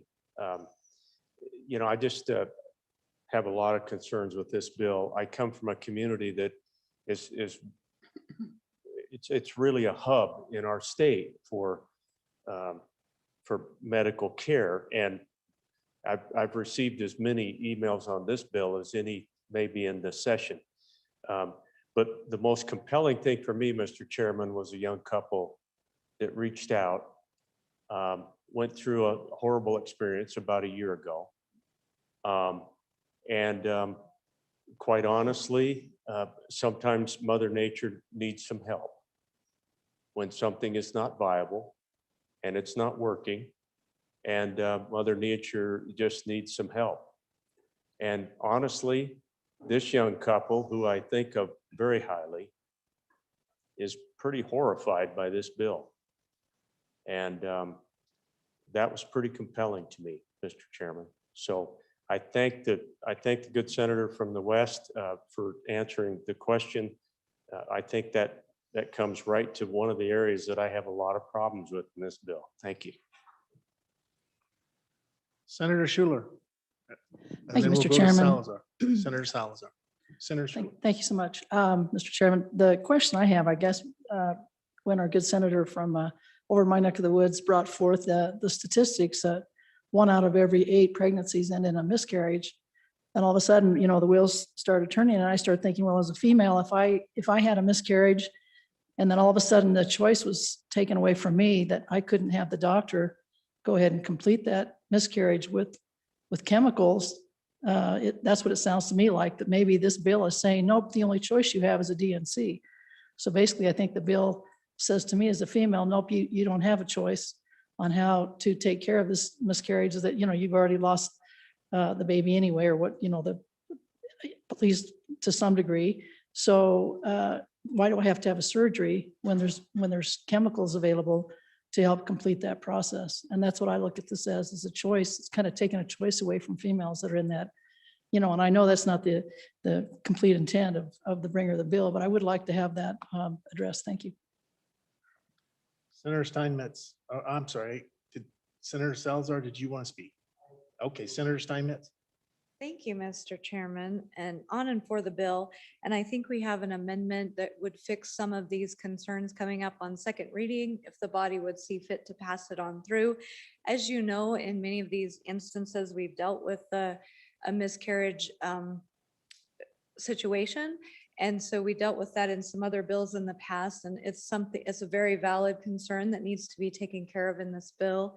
And so if the good sponsor would be amenable to that, I think we've got a solution that might work for everyone. Thank you, Mr. Chairman.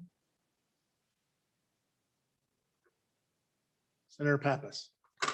Mr. Chairman, thank you. I guess I may be a little dense because when I read this thing, it's a pretty simple bill.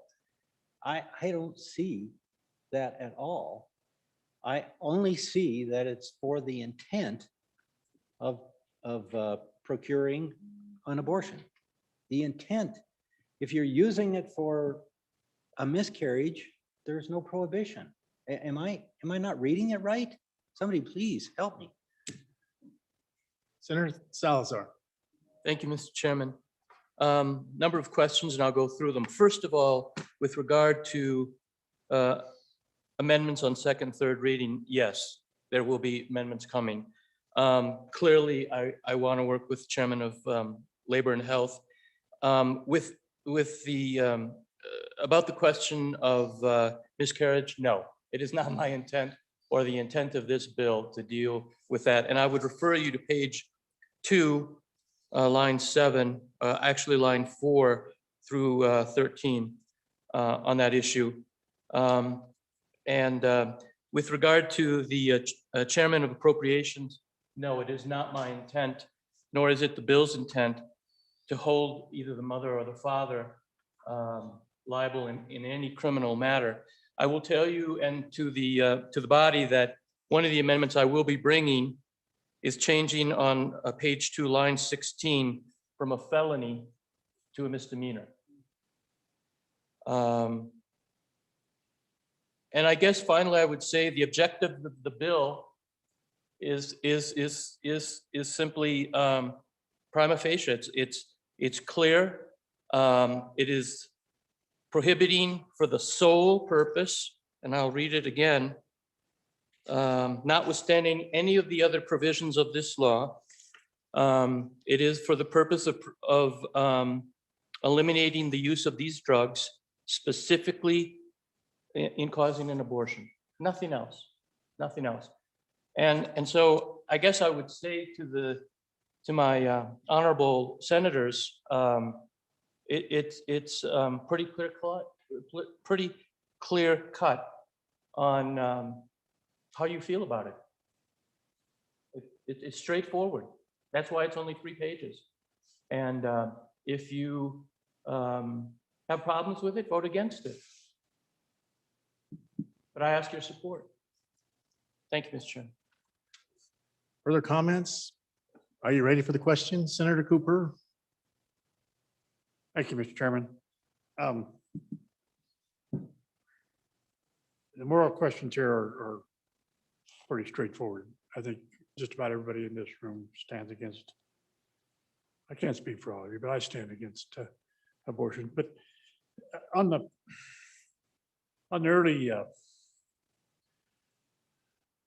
early abortions, if we don't have the chemical options, does that put us back to strictly mechanical withdrawal? Are we back to coat hangers? Is that where we're going? In the livestock industry, if we have a bovine with issues, the humane way to handle it, if we can, is like we're doing here. I got problems with the abortions, but the fact is, in the early stages, it is legal to have an abortion, and I'm really questioning if we're going backwards here on this. It's a moral dilemma for myself, but humanely, are we? Let me rephrase that. Are we just going back to the days of coat hangers? Thank you. Senator Rothfuss. Thank you, Mr. Chairman. I want to restate my previous question and see if I can get a little more clarification. Then I have one other. With regard to the objective specifically, it gets to the idea of if abortion remains legal, which is my understanding if this passes, why the preference for a non-chemical abortion, which is basically what this would do. It would say, all right, there are a series of different possible paths possible options for abortion, and then the medical provider would work with the patient to determine what was in their best medical interest and which was most appropriate. And my understanding, this bill simply takes one of those options off the table and then would require one of the alternative options, which might not be as medically appropriate, might not be in the interest of the patient. So that question regarding the objective is that the intent to basically have all abortions that are performed go to a non-chemical abortion pathway, a more traditional surgical abortion?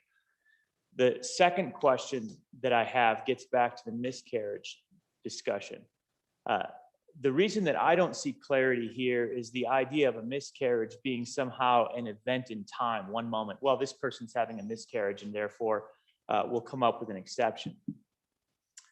Oftentimes miscarriages are known to be pending, where you have a non-viable pregnancy, unquestionably a non-viable pregnancy. This can be third trimester, not third trimester, excuse me, third month. First trimester is fairly common. So a miscarriage is going to take place. My understanding is these drugs are used often in those circumstances to effectively trigger a miscarriage because there's no way anything else will occur in the future. My question, and perhaps this was something that was discussed for a second reading amendment, but it's unclear from the legislation, is a situation like that could easily be called an abortion, or it could be called a miscarriage. I don't think there's any clarity in statute as to which way that would go. And in fact, I think in statute that would probably be called an abortion. My question then is the intent here then to require that that woman wait another month or perhaps 2 months until the non-viable pregnancy terminates? Because honestly, this happens all the time. Thank you, Mr. Chairman. Senator Salazar. Thank you, Mr. Chairman. And I appreciate my friend, the Honorable Minority Leader. Let me tell you where I'm coming from with regard to this. You know, we as a country and throughout the state have determined there are certain procedures which in certain community standards, certain states, we are going to not allow. And I looked at, for myself, I looked at this particular type of abortion. And in my opinion, and I think in the opinion of many others, this chemically induced abortion, to me, is starving a living being in a mother's womb. And for me, that was beyond what I could accept. It's something that I needed to fight against. I brought this forward, and it's up to every senator here whether you feel the same way as I do. Excuse me. That's my comment. Senator Guru. Thank you, Mr. Chairman. On against,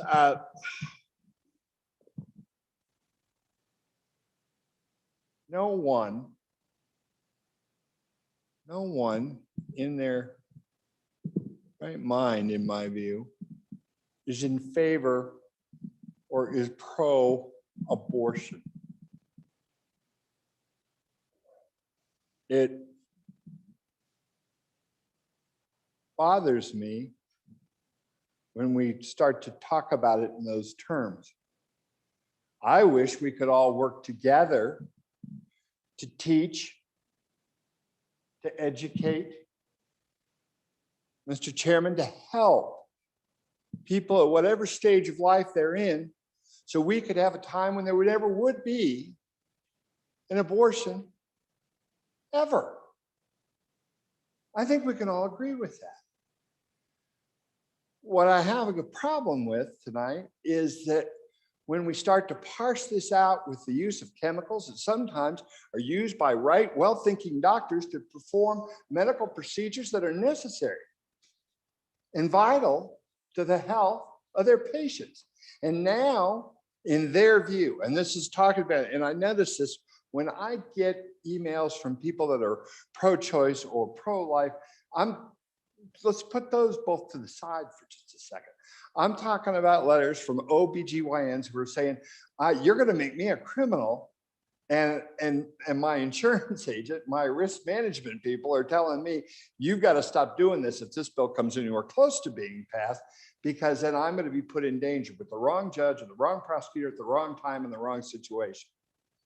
And if that's the intent, and we lose doctors because of that, who are not, and the doctors that I'm talking to are saying, I don't do abortions, I don't do that. But you're putting me at risk to do my job. And so then we say in another time, another place, and well-intentioned that, I'm against this, and so this is why I'm doing this.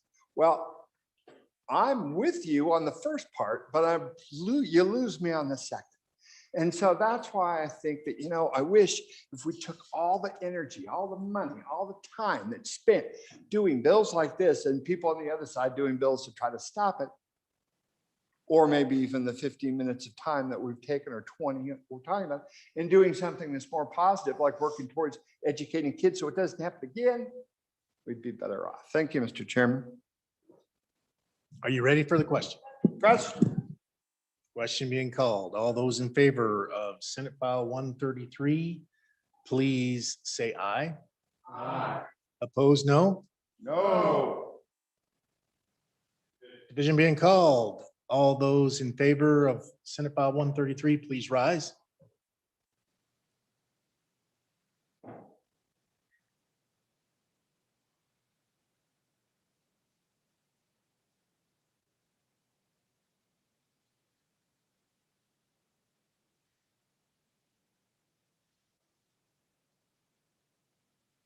All those opposed, please rise.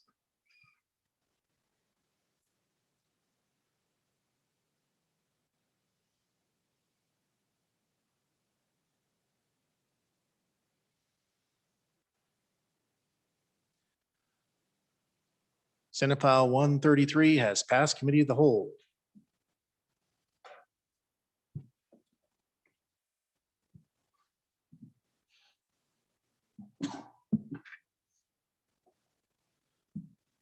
The next Senate file for our consideration is Senate File 68. Reading clerk will read that in. Senate File 68, Absenteeism in Public Schools, sponsored by Senator Ellis, was referred to committee number 4, which returned a committee recommendation that it do pass. Ayes, Senator Beitman, Ellis, Rothfuss, Salazar, and Scott. Senator Scott, Chairman. You've heard the reading of the bill. What is your pleasure, Senator Scott?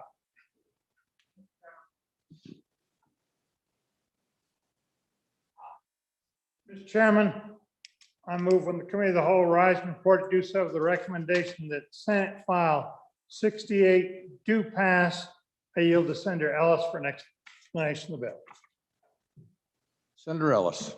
Thank you, Mr. Chairman. Just to lighten the mood a little bit, I've got a good little bill for you. Just wanted to give some backstory for new members about why this bill came and what it does. A few years ago, your Select Committee on Tribal Relations was looking at the high absenteeism rates of students on Wyoming's Wind River Reservation. And we wanted to start tackling some more innovative ways to start maybe getting kids to school a little bit more frequently.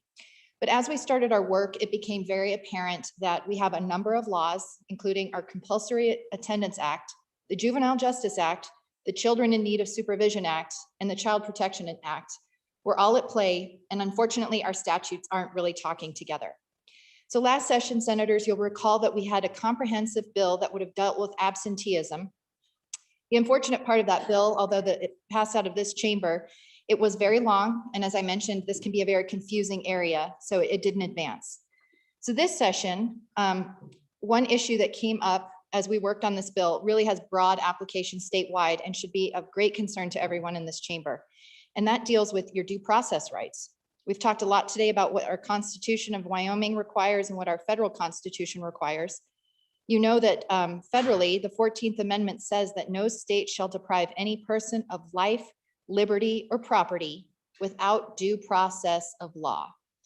And so what this bill seeks to do, Mr. Chairman, is let's look at the repealing language that's contained in the bill. So if you go to section 2, you're going to see a reference to Wyoming statute 21-3-111A, Romanet 16. And so I emailed you a copy of what that statute says. And in our statutes, we have duties for the Board of Trustees of each school district. There are 2 sections, things that districts permissively may do and things districts shall do. Right now, if you look at the definition, unexcused absence and habitual truancy for all students, and this is current law, who are attending public schools and who have met compulsory attendance requirement and established rules regarding their attendance. So this is in the permissive section of what boards can do, define what is an unexcused and what is a habitual truant. For purposes of this act, the statute does provide some clarity. It says that students participating in the annual state fair held and providing for the statutory citation as an exhibitor shall be considered as participating in a district co-curricular activity program and shall be defined by the board as an excused absence. So the problem with this is it's in the permissive section. And so if you look at Wyoming's 48 school districts, some districts have very loosely promulgated policies that don't have the full force and effect of law. So why this matters is if you look at the rest of our statutes in 21-4-101A, Romanet I, a district, if they see a number of excused absence, 5 or more unexcused absences, they can refer those cases for prosecution to their district attorneys, where individuals can face a penalty of a misdemeanor, which includes a fine of $5 to $25 or 10 days in jail. So the problem with the bill, or with our status quo, as I see it, is these policies don't necessarily have the full effect of law. So we, in theory, could be depriving people of their life, liberty, or property without that proper due process.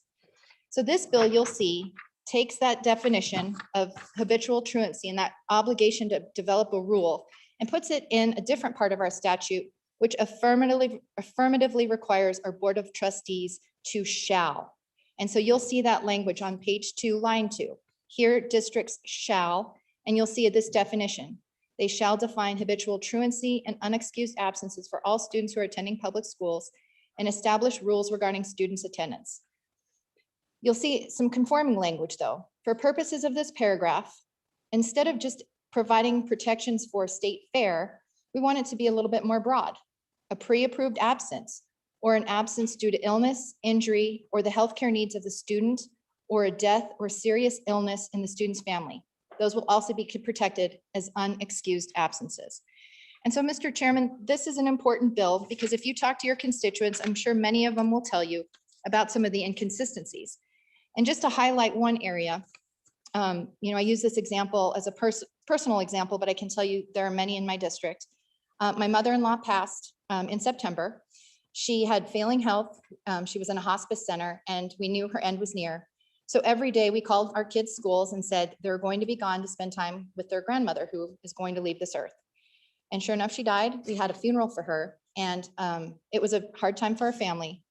But lo and behold, a few weeks later, I got a letter from the district expressing caution. Maybe I need to be referred to the district attorney for prosecution for my kid's absence. So I called the district like any mother in my position would and tried to understand what was going on.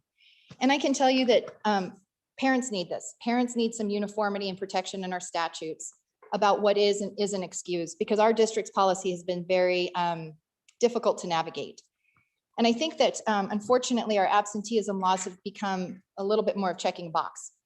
Instead of really understanding why a student's gone, we just have these blanket rules. And so this really is an important bill to provide those parents some important protections.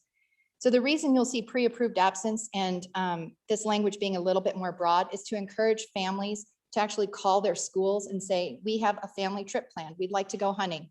What are the things we need to do that our student can do in advance to make up the work, make sure they're not falling behind, so that we as a family can make those choices to take a hunting trip, for example. Right now, for example, my district says hunting trips are not approved. So if you're a family in my school district, your only recourse to have those be recognized as excused absence is to call your kid in sick. And so, Mr. Chairman, that's the purpose of this bill. And with that, there is a committee of the whole amendment, so I'd ask that it be read in. Senate File 68, Committee of the Whole Amendment Number 1, page 2, line 10, after. Mr. Chairman, I move Committee of the Whole Amendment Number 1 to Senate File 68 and would ask for your consideration. During testimony on this bill, there was concern about school districts about their ability to require proof. I don't think any parent who is in a circumstance due to a family trip or family emergencies, if there's concern and the need to verify their absence, can do that. And so districts just wanted the assurance that they could ask for proof. So you'll see this amendment, which says, nothing in this paragraph shall prohibit a school district from requesting verification of the reasons for an absence. And so with that, I'm happy to answer any questions on the amendment, but and the bill as well. Question or discussion on the amendment? Seeing none, you ready for the question? All those in favor of Senator Ellis's motion to adopt the Committee of the Whole Amendment Number 1 to Senate File 68, please say aye. Aye. All those opposed, no. That amendment has passed. We're back on the bill. Is there any discussion or questions on the bill? Seeing none, I sense you're ready for the question. All those in favor of Senator Scott's motion when the Committee of the Whole rises to report that it do so with a favorable recommendation of Senate File 68, please say aye. Aye. All opposed, no. Senate File 68 has passed Committee of the Whole. The next Senate file for our consideration is Senate File 49. The reading clerk will read it in. Senate File 49, Deferral of Criminal Sentence Amendments, sponsored by Senator Case. It was referred to Committee Number 1, which returned to committee recommendation that it do pass. Ayes Senators Cooper, Cost, and Nethercott. No Senators French and Colt. Senator Nethercott, Chairman. You've heard the reading of the bill. What is your pleasure, Chairman Nethercott? Thank you, Mr. Chairman. I move that when the Committee of the Whole rises to report it, do so with the due pass recommendation of Senate File 49. To explain this bill, I call on Senator Case. Senator Case. Chairman, Senate File 49 is about deferring, achieving a deferral of a criminal sentence, providing amendments. In Wyoming law, we have a section, it's called 713-301. And it's where a person can be found guilty. But if they meet some requirements, Mr. President, that sentence is never entered. It's sort of your one free shot at the apple, Mr. Chairman. It can be a very big deal for people. It can change their lives where they face up to what they've done, the errors they've made, but they get really the chance to go down the road by serving, being clean, sober, upright, and for a period of time specified by the court, then you can actually have the sentence not entered. So it's the same as if it never happened. In some ways, that's similar to an expungement, which is where you get sentenced, you serve your time, down the road a few years, the record is essentially removed. That would be what an expungement is. We allow this to happen one time for all sorts of offenders. It applies if a person who has not previously been convicted of any felony is charged with or is found guilty or pleads guilty or no contest to any misdemeanor except second or subsequent violation of a particular statute or any similar provision of law. Or it also doesn't apply in any felony except including murder, sexual assault, first or second degree, aggravated assault and battery or arson of first and second degree. If that's not the circumstance, then you can apply for this 301 waiver. The rub is that under our law, and it's actually been both ways in our history, you're not just asking the judge for a 301, Mr. Chairman. The prosecutor has to agree as well. And what this language says is, it's a policy call. We think that it shouldn't be the prosecuting attorney that weighs in on that. It should be just the judge. This is a sentencing provision. It's a policy call, and it should be the purview of the judge. The prosecuting attorney should not have a veto on this. So that's what the bill does. Page 2, line 7, it removes 3 words, and the state. So that would now read, the court may, with the consent of the defendant and without entering a judgment of guilt or conviction, defer further proceedings and place the person on probation for a term not to exceed 36 months upon terms and conditions set by the court. And that's the bill, Mr. Chairman. How could this be abused? If prosecutors have, in essence, a veto as to whether you get a 301 or not, it can lead to some perverse outcomes for justice, Mr. Chairman. For one thing, it really, you could imagine a situation where the prosecutor has a very strong case, but he's got a hammer on the 301. And vice versa. People get more concerned about the 301. You confess everything, rat on all your friends, want the 301 badly, maybe you get it or not. That should be the judge's decision, not about making deals. Deals should be about sentencing, evidence, charges, guilty, not guilty. Sentencing should be the purview of the judge. And 301 is a part of the sentencing, and it's the deferral of the sentencing. It's a policy call. A lot of people are big tough on law and order, and I don't blame you. But honestly, prosecuting attorneys, I don't think they belong in this space, where in essence, the defendant's throwing them on the mercy of the judge, who's unbiased, has heard both sides, and gets to decide whether you should qualify for a 301 deferred sentence. I'd love to answer any questions, Mr. Chairman. Thank you very much. Questions or discussion on the bill? See, are you ready for the question? All those in favor of Senator Scott's motion to win the committee of the whole, that was Senator Scott, correct? I believe. Motion to win the committee of the whole, no. Nethercott. They're in the same neighborhood and they look a lot alike. All in favor of Senator Nethercott's motion that when the committee of the whole rises to report that it do so with a favorable recommendation of Senate File 49, please say aye. Aye. Those opposed, no. Senate File 49 has passed committee of the whole, which brings us to the next and final bill on the list, as long as somebody ties the Senate Majority Leader down back there and doesn't let him back to the boards.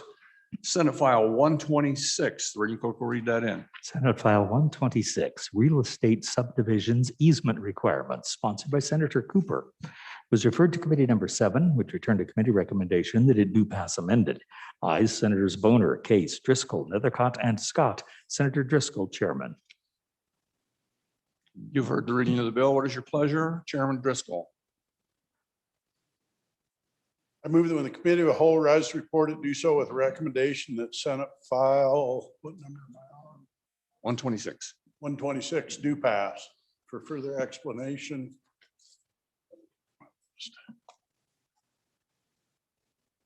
Senator, I call on Senator Cooper for the explanation. Senator Cooper, you're in the spotlight.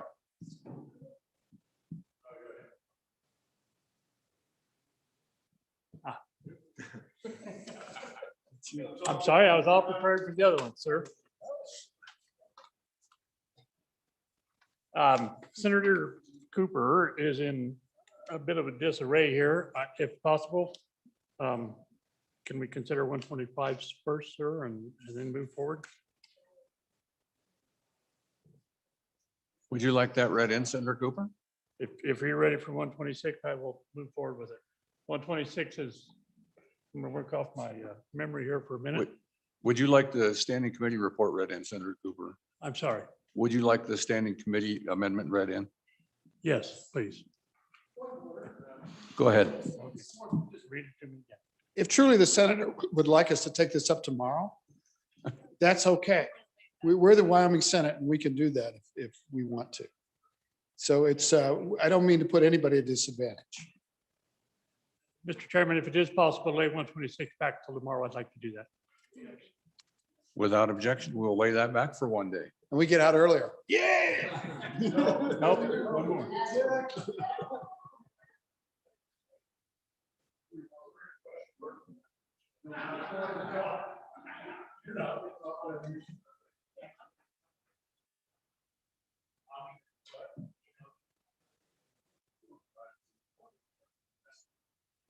Who did we put in charge of tying him down back there?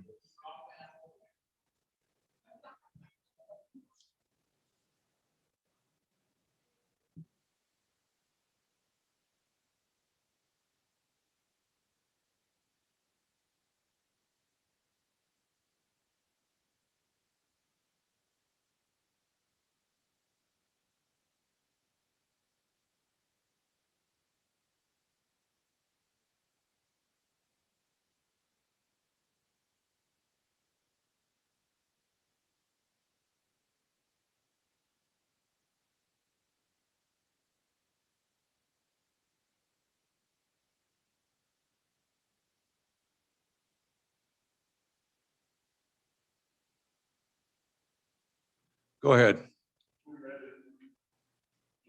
We're just waiting for the bills to come in. I don't have the bills in front of me.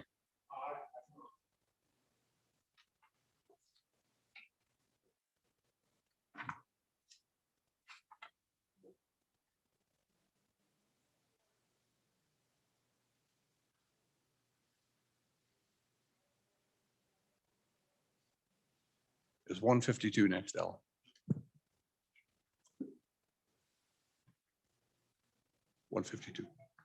Next file for our consideration is Senate File 152. Will the regional clerk read it in?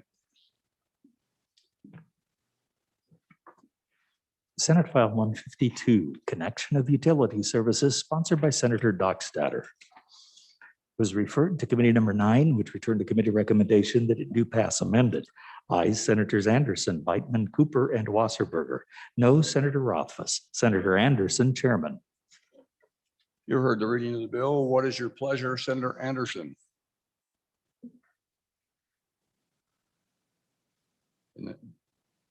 I don't see Senator Anderson. Somebody from that committee like to jump up? Senator Case. I move that when the committee of the whole rises to report, it do so with a due pass recommendation on Senate File 152, Connection of Utility Services. Mr. Chairman, there is a standing committee amendment. I ask that be read in at this time. Senate File 152, Standing Committee Amendment number 1, page 1, line 1, delete. Mr. Chairman, I would move standing committee amendment number 1 to Senate File 152 and ask that you yield to Senator Dockstader to speak about the amendment and the bill. President Dockstader. Thank you, and I do appreciate the Chair of Revenue for bringing this forward. Thank you for that quick notice. So members of the Senate, and I'll explain the committee amendment in just a moment. Senate File 152, Connection of Utility Services. What this does, this bill addresses the problem that could be in its early stages of what is becoming a concerning matter for our state because it deals with one of our products. As infrastructure develops, there's a small but growing trend that puts fossil fuels by the wayside in the decision-making process for utility services. We don't need to have this happen in our state. So what we have here is essentially a preemptive measure to help protect what is important to Wyoming, our mineral products. What Senate File 152 does is holds municipalities and counties accountable to those Wyoming products in terms of the services offered in the connection or reconnections of infrastructure. It's about striking a balance with the leadership of our towns and counties. The bill ensures that customers' choices will not be limited at some time in the future. What this does, it helps keep energy prices and associated costs low, while at the same time allowing customers options and choices, especially helpful in particular low income housing across the state, from what I'm told. So folks, I bring you Senate File 152, and at the same time, the amendment has been a move, but what I'm going to tell you what we did here is we had this set up to go into a utilities section, meeting the deadlines, move the bill through the process, and then we came back and decided probably the best thing to consider here is Titles 15 and 18. We thought that would be a better fit. However, as we looked at it, we studied it out, and we just decided simply that towns and counties, that was a better direction to take this bill under Titles 15 and 18, so you have the amendment. So that, Mr. Chairman and committee, I bring you Senate File 152 and the associated amendment, especially in 15, we prohibit any enacting ordinances for utility connections that prohibits electric, natural gas, or propane. That's in 15, and under 18, no resolutions posing electric, natural gas, or propane. And I'll have a little bit more to say here in just a moment. But with that, Senate File 152, I bring that to you folks because we're looking to protect an important resource for Wyoming in the towns and counties. Thank you. Thank you. Discussions or questions on the amendment? Seeing none, unless Senator Hicks is sitting down. Seeing no questions on the amendment, I would ask the question. All those in favor of Senator Case's motion that Standing Committee Amendment 1 to Senate File 152 passed, say aye. Opposed, say no. That amendment passes. We're on the bill. Go ahead, Senator Dockstader. So now that we're back on the bill, and I appreciate your patience, came up pretty fast and I have all the material here, but I had to sort my thoughts out. Members of the Senate, at this point, 3 states have passed preemptive laws similar to this, while 13 others are considering similar legislation. No surprise that many have strong natural gas supplies as part of their energy portfolio, just like Wyoming. Ultimately, the industry needs affordable energy options to remain competitive. The options help attract business. These options help with the state's economic outlook. And what this bill does essentially is protect all energy options for Wyoming. I ask for your approval. Question or comments on the bill? Seeing none. Are you ready for the question? All those in favor of Senator Case's motion when committee of the whole rises to report to do so with a favorable recommendation of Senate File 152, say aye. Opposed, say no. Senate File 152 has passed committee of the whole. And this seems like groundhog moment. The final bill for your consideration. No, it's not. It's not a groundhog moment. The next bill for your consideration is Senate File 111. The reading clerk will read that in. Senate File 111, School of Energy Resources Budget Submittal, sponsored by Senator Anderson. Was referred to committee number 9, which returned to committee recommendation that it do pass. Ayes Senators Anderson, Beitman, Cooper, and Wasserberger. No Senator Rothfuss. Senator Anderson, Chairman. You've heard the reading of the bill. What is your pleasure, Senator Wasserberger? Thank you, Mr. Chairman.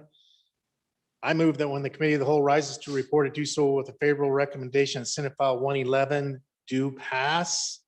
And I would turn to the wonderful senator from Laramie County for an explanation of the bill. Is there only one wonderful senator? Okay. No, there's all kinds. Senator Nethercutt. Yet I waived all the same. Thank you, Mr. Chairman. Good senators, what this bill does is provides additional kind of parameters and requirements on the School of Energy. It should be noted that the School of Energy Resources were created separately by the legislature, and it is intended that they have their own separate budget. Unfortunately, there's been challenges with how that's been managed between the university, School of Energy Resources, the executive branch, and our branch. And so this bill is intending to provide further clarity about the requirements associated with the School of Energy Resources, clearly identifying for them that they are required, they themselves, not through the university, to create the budget and submit it through the normal channels for approval by the governor, just like any other executive branch agency. They report back to the legislature. So it provides those additional safeguards associated with the appropriations provided separately to the School of Energy Resources outside of the full control of the university. So with that, I'd stand for questions and ask for your favorable consideration. Questions or discussion on the bill? Seeing none, are you ready for the question? All those in favor of Senator Wasserberger's motion when the committee of the whole rises to report that it do so with a favorable recommendation of Senate File 111, say aye. Opposed, say no. Senate File 111 has passed committee of the whole. The next file for our consideration is Senate File 125.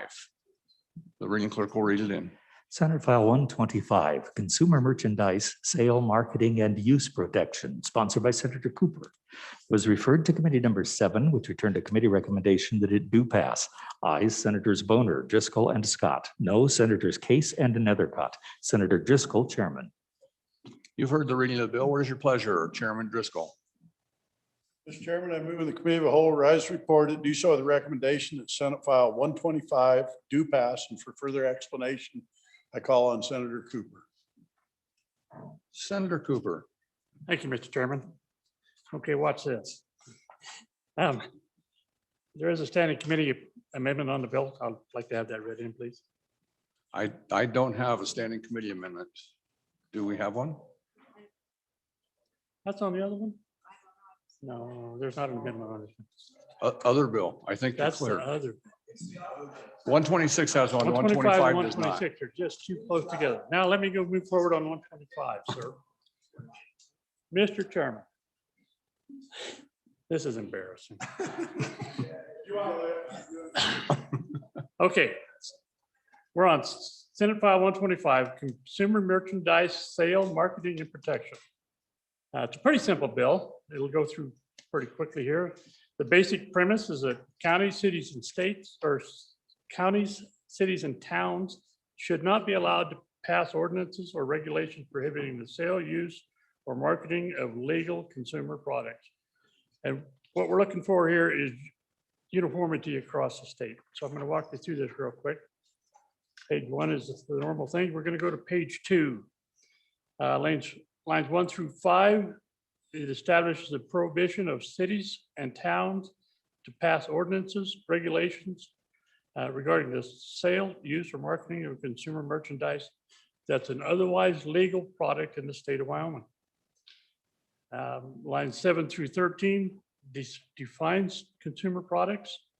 It includes a sale, lease, or use of merchandise, primarily but not exclusively for personal, family, or household purposes. And it includes the containers that come in. Lines 15 through 20 has the same intent to define a container.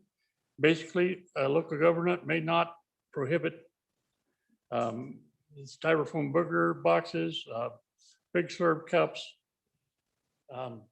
plastic straws, as per the good senator over here, and plastic bags, things of that nature. So again, the purpose is uniformity. And we're going to move on to page 3. Lines 1 through 5 establish the same prohibitions for counties. Lines 7 through 11 redefines everything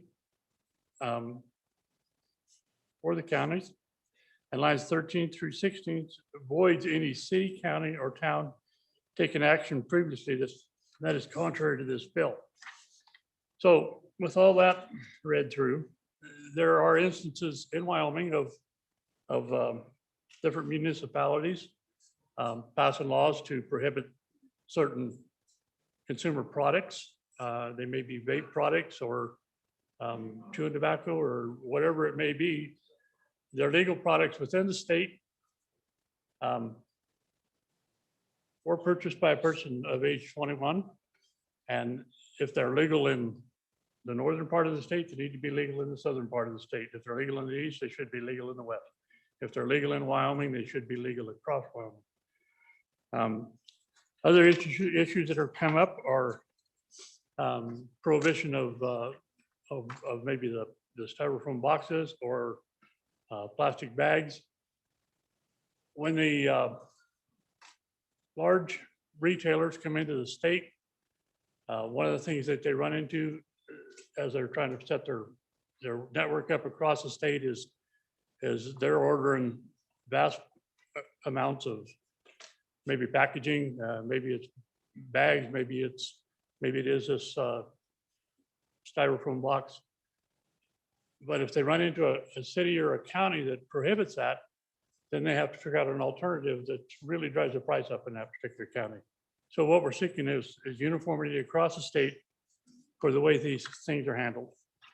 There are some other questions that have been brought forward. What does that do to a city or county's ability to regulate fireworks? Fireworks is a safety, public safety issue and would fall outside of this. Some folks had concerns about unintended consequences. I think everything that we've considered in the last couple of weeks somewhere has unintended consequences. So we would have to address those independently. Thank you, sir. Question or discussion on the bill. Senator Perkins. I don't know how it doesn't include fireworks. It's primary, any product that's primarily consumer merchandise is any product is primarily but not exclusive for personal, family, or household purposes, including anyway, I'm just looking at it. I don't know why it wouldn't include fireworks, and we have a lot of different firework regulations across the state. The other side of that too is, I mean, this is one of those things. If you live in a small community, a lot of containers are not much of an issue. You live in other communities where you have significant issues with landfills and other things like that. Some of the containers and wrapping and those types of things maybe something that needs special attention in my town, but maybe not in a small community. But I look at this and I don't understand, first of all, why this is needed. And two, I mean, we do a lot of things that we talk about local control. I think that we can make these decisions wise at the local level. I don't know why we would, some of this I can see a reason for it, and others, but this is just really broad and overreaching at this point. And unless and I love to be proved wrong. So if I'm wrong, I'm happy to be correct. It won't be the first time. Senator Scott.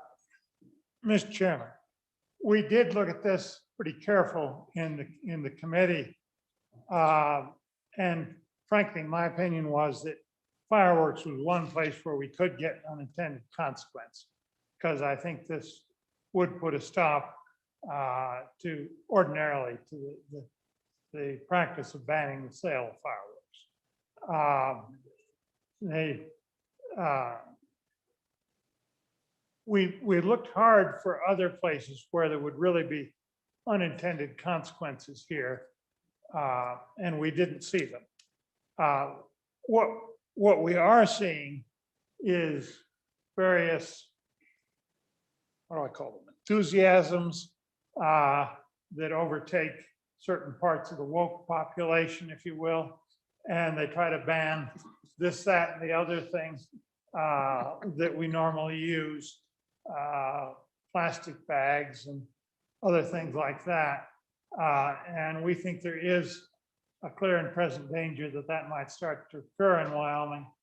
And we really felt that would run the price for all of us up, because if your people that are bringing the products into the state have to accommodate a whole patchwork of regulation, that will run the cost up. They won't be able to have one uniform set of things. And you can think of the things that have been banned elsewhere: large sodas, straws of various kinds. There's numerous examples from other states in these United States. And there's no reason to think that we're immune to that part of contagion. So, Mr. Chairman, on and for the bill. Senator Landon. Mr. Chairman, I just had a question for my friend who serves on the Corporations Committee. I wonder if this ranks under that category of things going bump in the night. I'm just wondering that. Senator Scott. Mr. Chairman, no, this one runs under the category of things going bump in the wallet. Senator McEwen. I need to declare a conflict on this. Very good, thank you. Senator Guru. It's getting late, folks. Go ahead, Senator Guru. Real quick, Mr. Chairman, I too am going to declare conflict, but I'm going to speak on the bill. So, and actually I'm going to explain the conflict so you'll understand one of the reasons why I'm against it. But I have a contract with and I didn't know when I got up this morning I was going to be declared in present danger. I knew it was 28-2 when I woke up, but I didn't know that. So, wow. But I have a contract with my town where I sell hats and t-shirts with their logo on. And the money they make off it at the hideously high retail price that I sell it at our local airport, they buy the swag that goes in, that they end up giving away. So taxpayers' money doesn't have to go to pay for it. The money I make for them pays for the rights to sell it, pays for the swag that they buy for their fire department, whatever.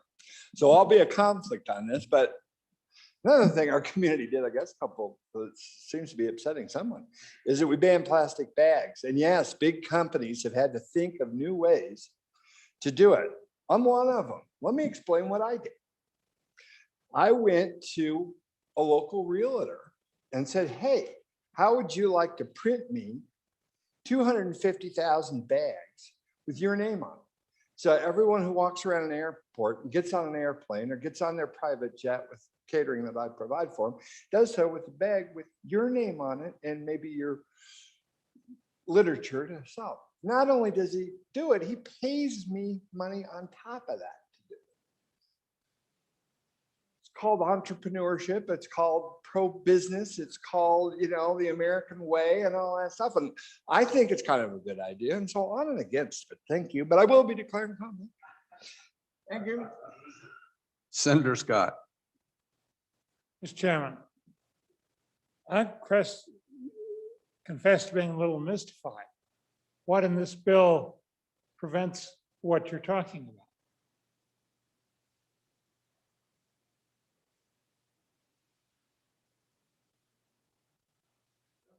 Nobody's jumping up. Senator Nethercott. Thank you, Mr. Chairman.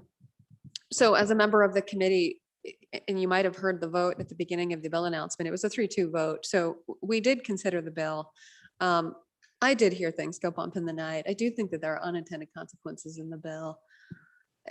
And I think it's an unusual piece of legislating a very private business action. And I know it's done in the spirit of protecting that, but I think it might have the opposite consequence once we start going down the road, identifying that level of detail in our private businesses. I also think it does evade and go into the role of local control, particularly as it relates to our municipalities who do have different sanitation concerns. So I think the good senator from Ventura County expressed the same concerns that I expressed in the committee, which is we all have different landfill situations occurring and different requirements. So up in the northwest corner of the state, where you have limited land availability and limited landfill sources, which costs a significant sum of money. We have an incredibly expensive recycling program here.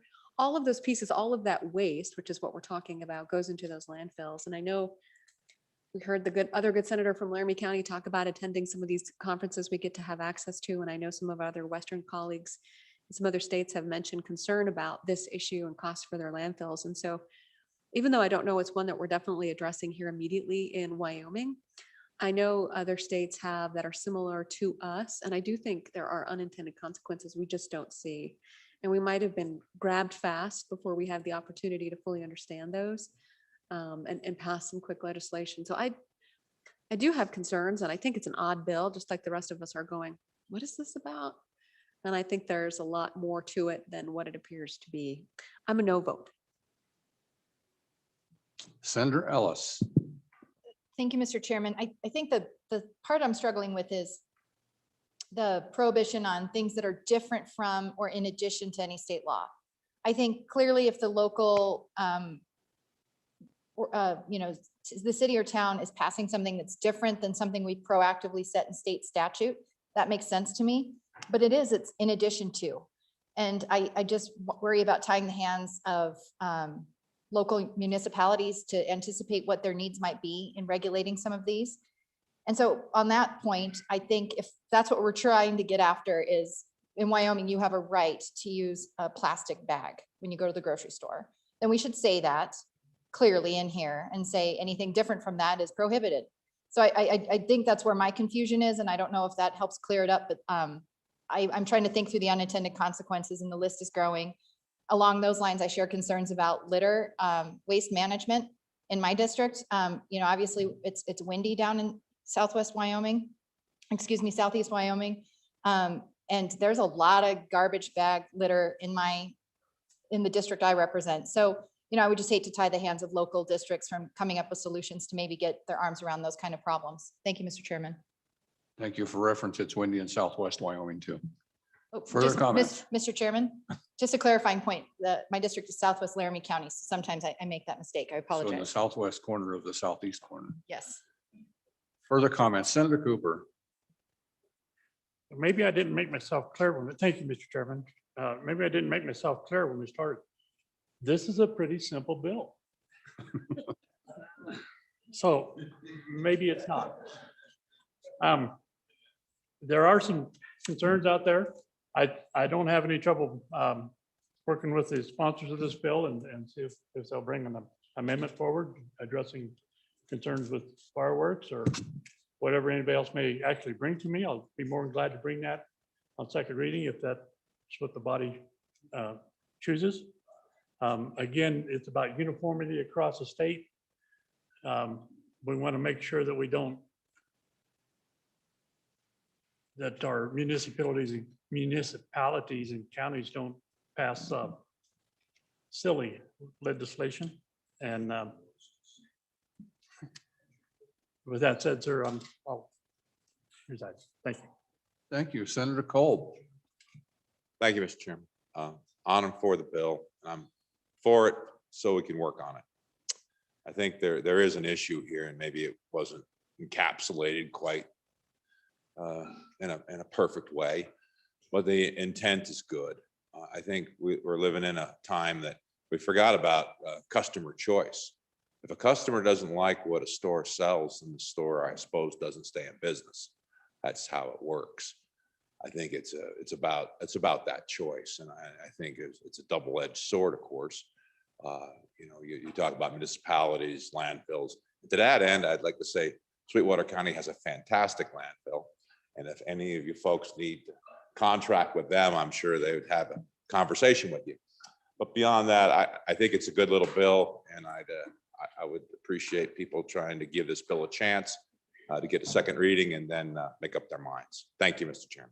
Thank you. You know, we have a quote in medicine. We never say the word quiet. In the Senate, we should never say it's a good little bill. Similar effect. Are there further questions or discussion on the file? Question. All those in favor of Senator Driscoll's motion when the committee of the whole rises to report to do so with a favorable recommendation of Senate File 125, say aye. Aye. Those opposed, no? No. I believe that, let's have a standing just to make sure. You guys don't know anything. I believe it failed, but all those in favor, please stand. I told you I got hearing aids, so.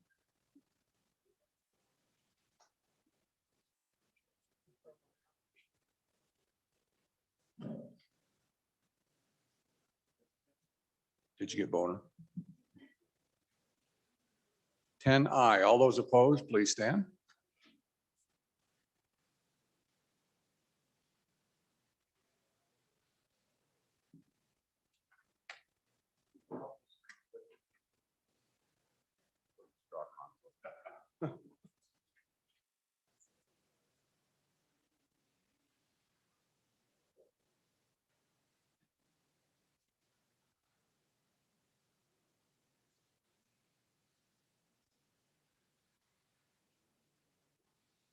$15 no.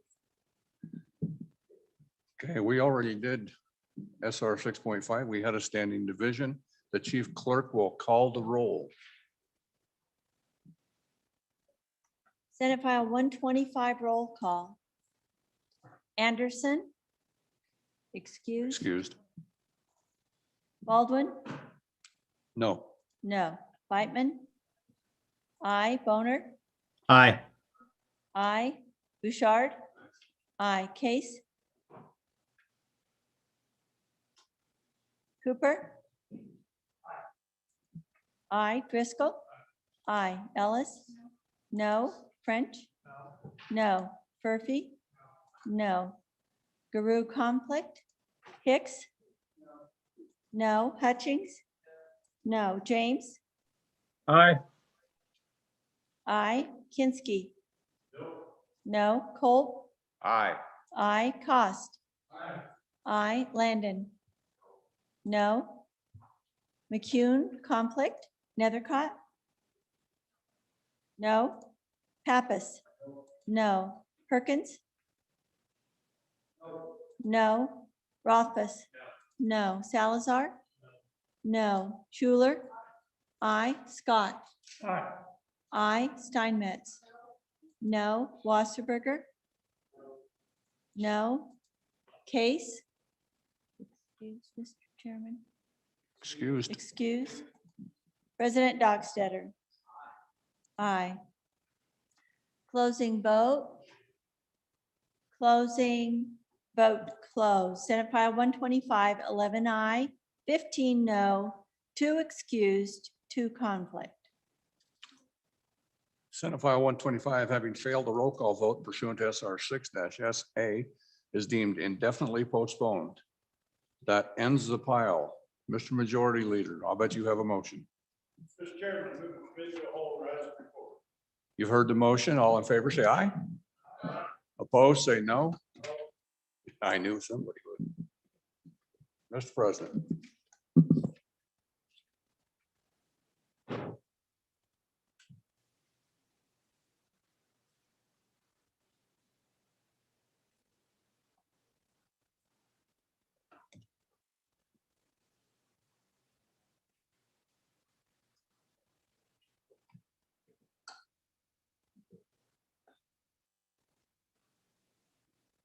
Reading clerk will read the committee of the whole report. Mr. President, your committee of the whole, having had under considerations bills on general file, begs leave to report as follows. Senate Joint Resolution 2 failed to pass committee of the whole and was indefinitely postponed. Senate Joint Resolution 4 do pass. Senate File 90 do pass. Senate File 67 do pass. Senate File 92 do pass amended. Senate File 136 do pass amended. Senate File 73 do pass amended. Senate File 133 do pass. Senate File 68 do pass amended. Senate File 49 do pass. Senate File 126 laid back. Senate File 152 do pass amended. Senate File 111 do pass. Senate File 125 failed to pass committee of the whole and was indefinitely postponed. Senators Baldwin and Wasserberger, chairman. Senator Baldwin. Mr. President, I move for the adoption of the committee of the whole report. You've heard the motion. All those in favor say aye. Those opposed, nay. The report has been adopted. Mr. Majority Floor Leader, that clears the desk. Mr. President, we stand adjourned until 10 a.m. Thursday, March 18th. Announcements. Senator Landon and then to Senator Ellis. Thank you, Mr. President. Your Transportation, Highways, and Military Affairs Committee will work well into the night tonight down in room W2, just past the toll booth. And we'll take up House Bill 20, driver's license requirements, visual acuity, and House Bill 135, Hank Co. Leadership Highway Designation. Thank you. Thank you, Senator. Senator Ellis. Thank you, Mr. President. Committee number 6, Travel, Recreation, Wildlife, and Cultural Resources will meet tomorrow, Thursday, March 18th at 8 a.m. in the Capitol Extension, I believe in W2 as well as online. We're going to hear House Bill 55, State Parks Accounts, Expenditure Authority, and House Bill 86, Off-Road Recreational Vehicles Registration Authorized. Thank you, Mr. President. Chairman Driscoll. Thank you, Mr. President. Your committee number 7, Corporations, Elections, Political Subdivisions, will meet Thursday, March 18th at 8 a.m. in room W110 to take up continuation of Senate File 28, Motor Vehicle Security and Interest Perfection, House Bill 91, Removal of Unenforceable Property Covenants, House Bill 7, Air Ambulance Membership Organization Regulation, House Bill 29, Burials for Indigent Persons, and if time permits, House Bill 38, Community Behavioral Priority Populations. Chairman Perkins. Thank you, Mr. President. Your committee number 2 appropriations will meet about 20 minutes after adjournment down in 113, I guess it is, to a continuous discussion of HB1 and the amendments made to HB1, the budget bill. And then, Mr. President, your Appropriations Committee will also meet tomorrow morning at 8 a.m. in room E301 and online to consider the following bills: the re-referral of Senate File 127, Wyoming Learn While You Earn program, House Bill 49, agency fee revisions, House Bill 148, fees paid to the Secretary of State amendments, and House Bill 150, state budgeting and expenditure authority. Thank you. Further announcements? I have an announcement here from Bell and Annie. We had several sandwiches delivered from one of our organizations today. They are stockpiled in the refrigerators back there, and they are asking that you take them home tonight. So if you're considering a midnight snack, please empty the refrigerators back there for our wonderful Bill and Annie, and we'll have everything cleared for tomorrow. Thank you, Mr. Majority Floor Leader. Thank you, Mr. President. Quickly, sorry to keep you guys later than I told you. It's probably going to happen for most of this week. What we're trying to do is take roughly an hour to an hour and a half a day and make up for one of these days by doing that.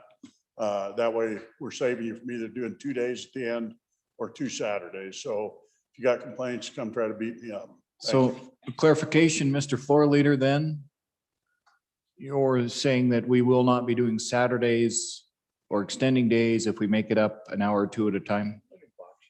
Yeah, I think we can pull at least one Saturday off and we possibly can do both of them. That's my intent.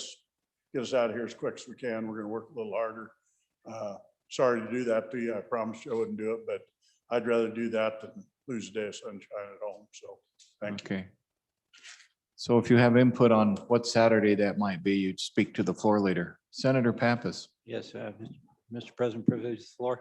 please do.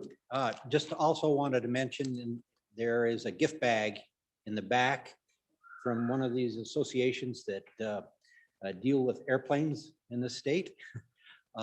Please feel free to pick one up back there. They provided gift bags for us. They're back in the mailboxes. Okay. No, No. they're back in the Dining in room. in the dining room, or Okay. in the actual kitchen area. All right, thank you. Further announcements? Further announcements? You've heard the motion. All those in favor say aye. Those opposed, nay. Senate will stand adjourned until 10 a.m. Thursday, March 18th.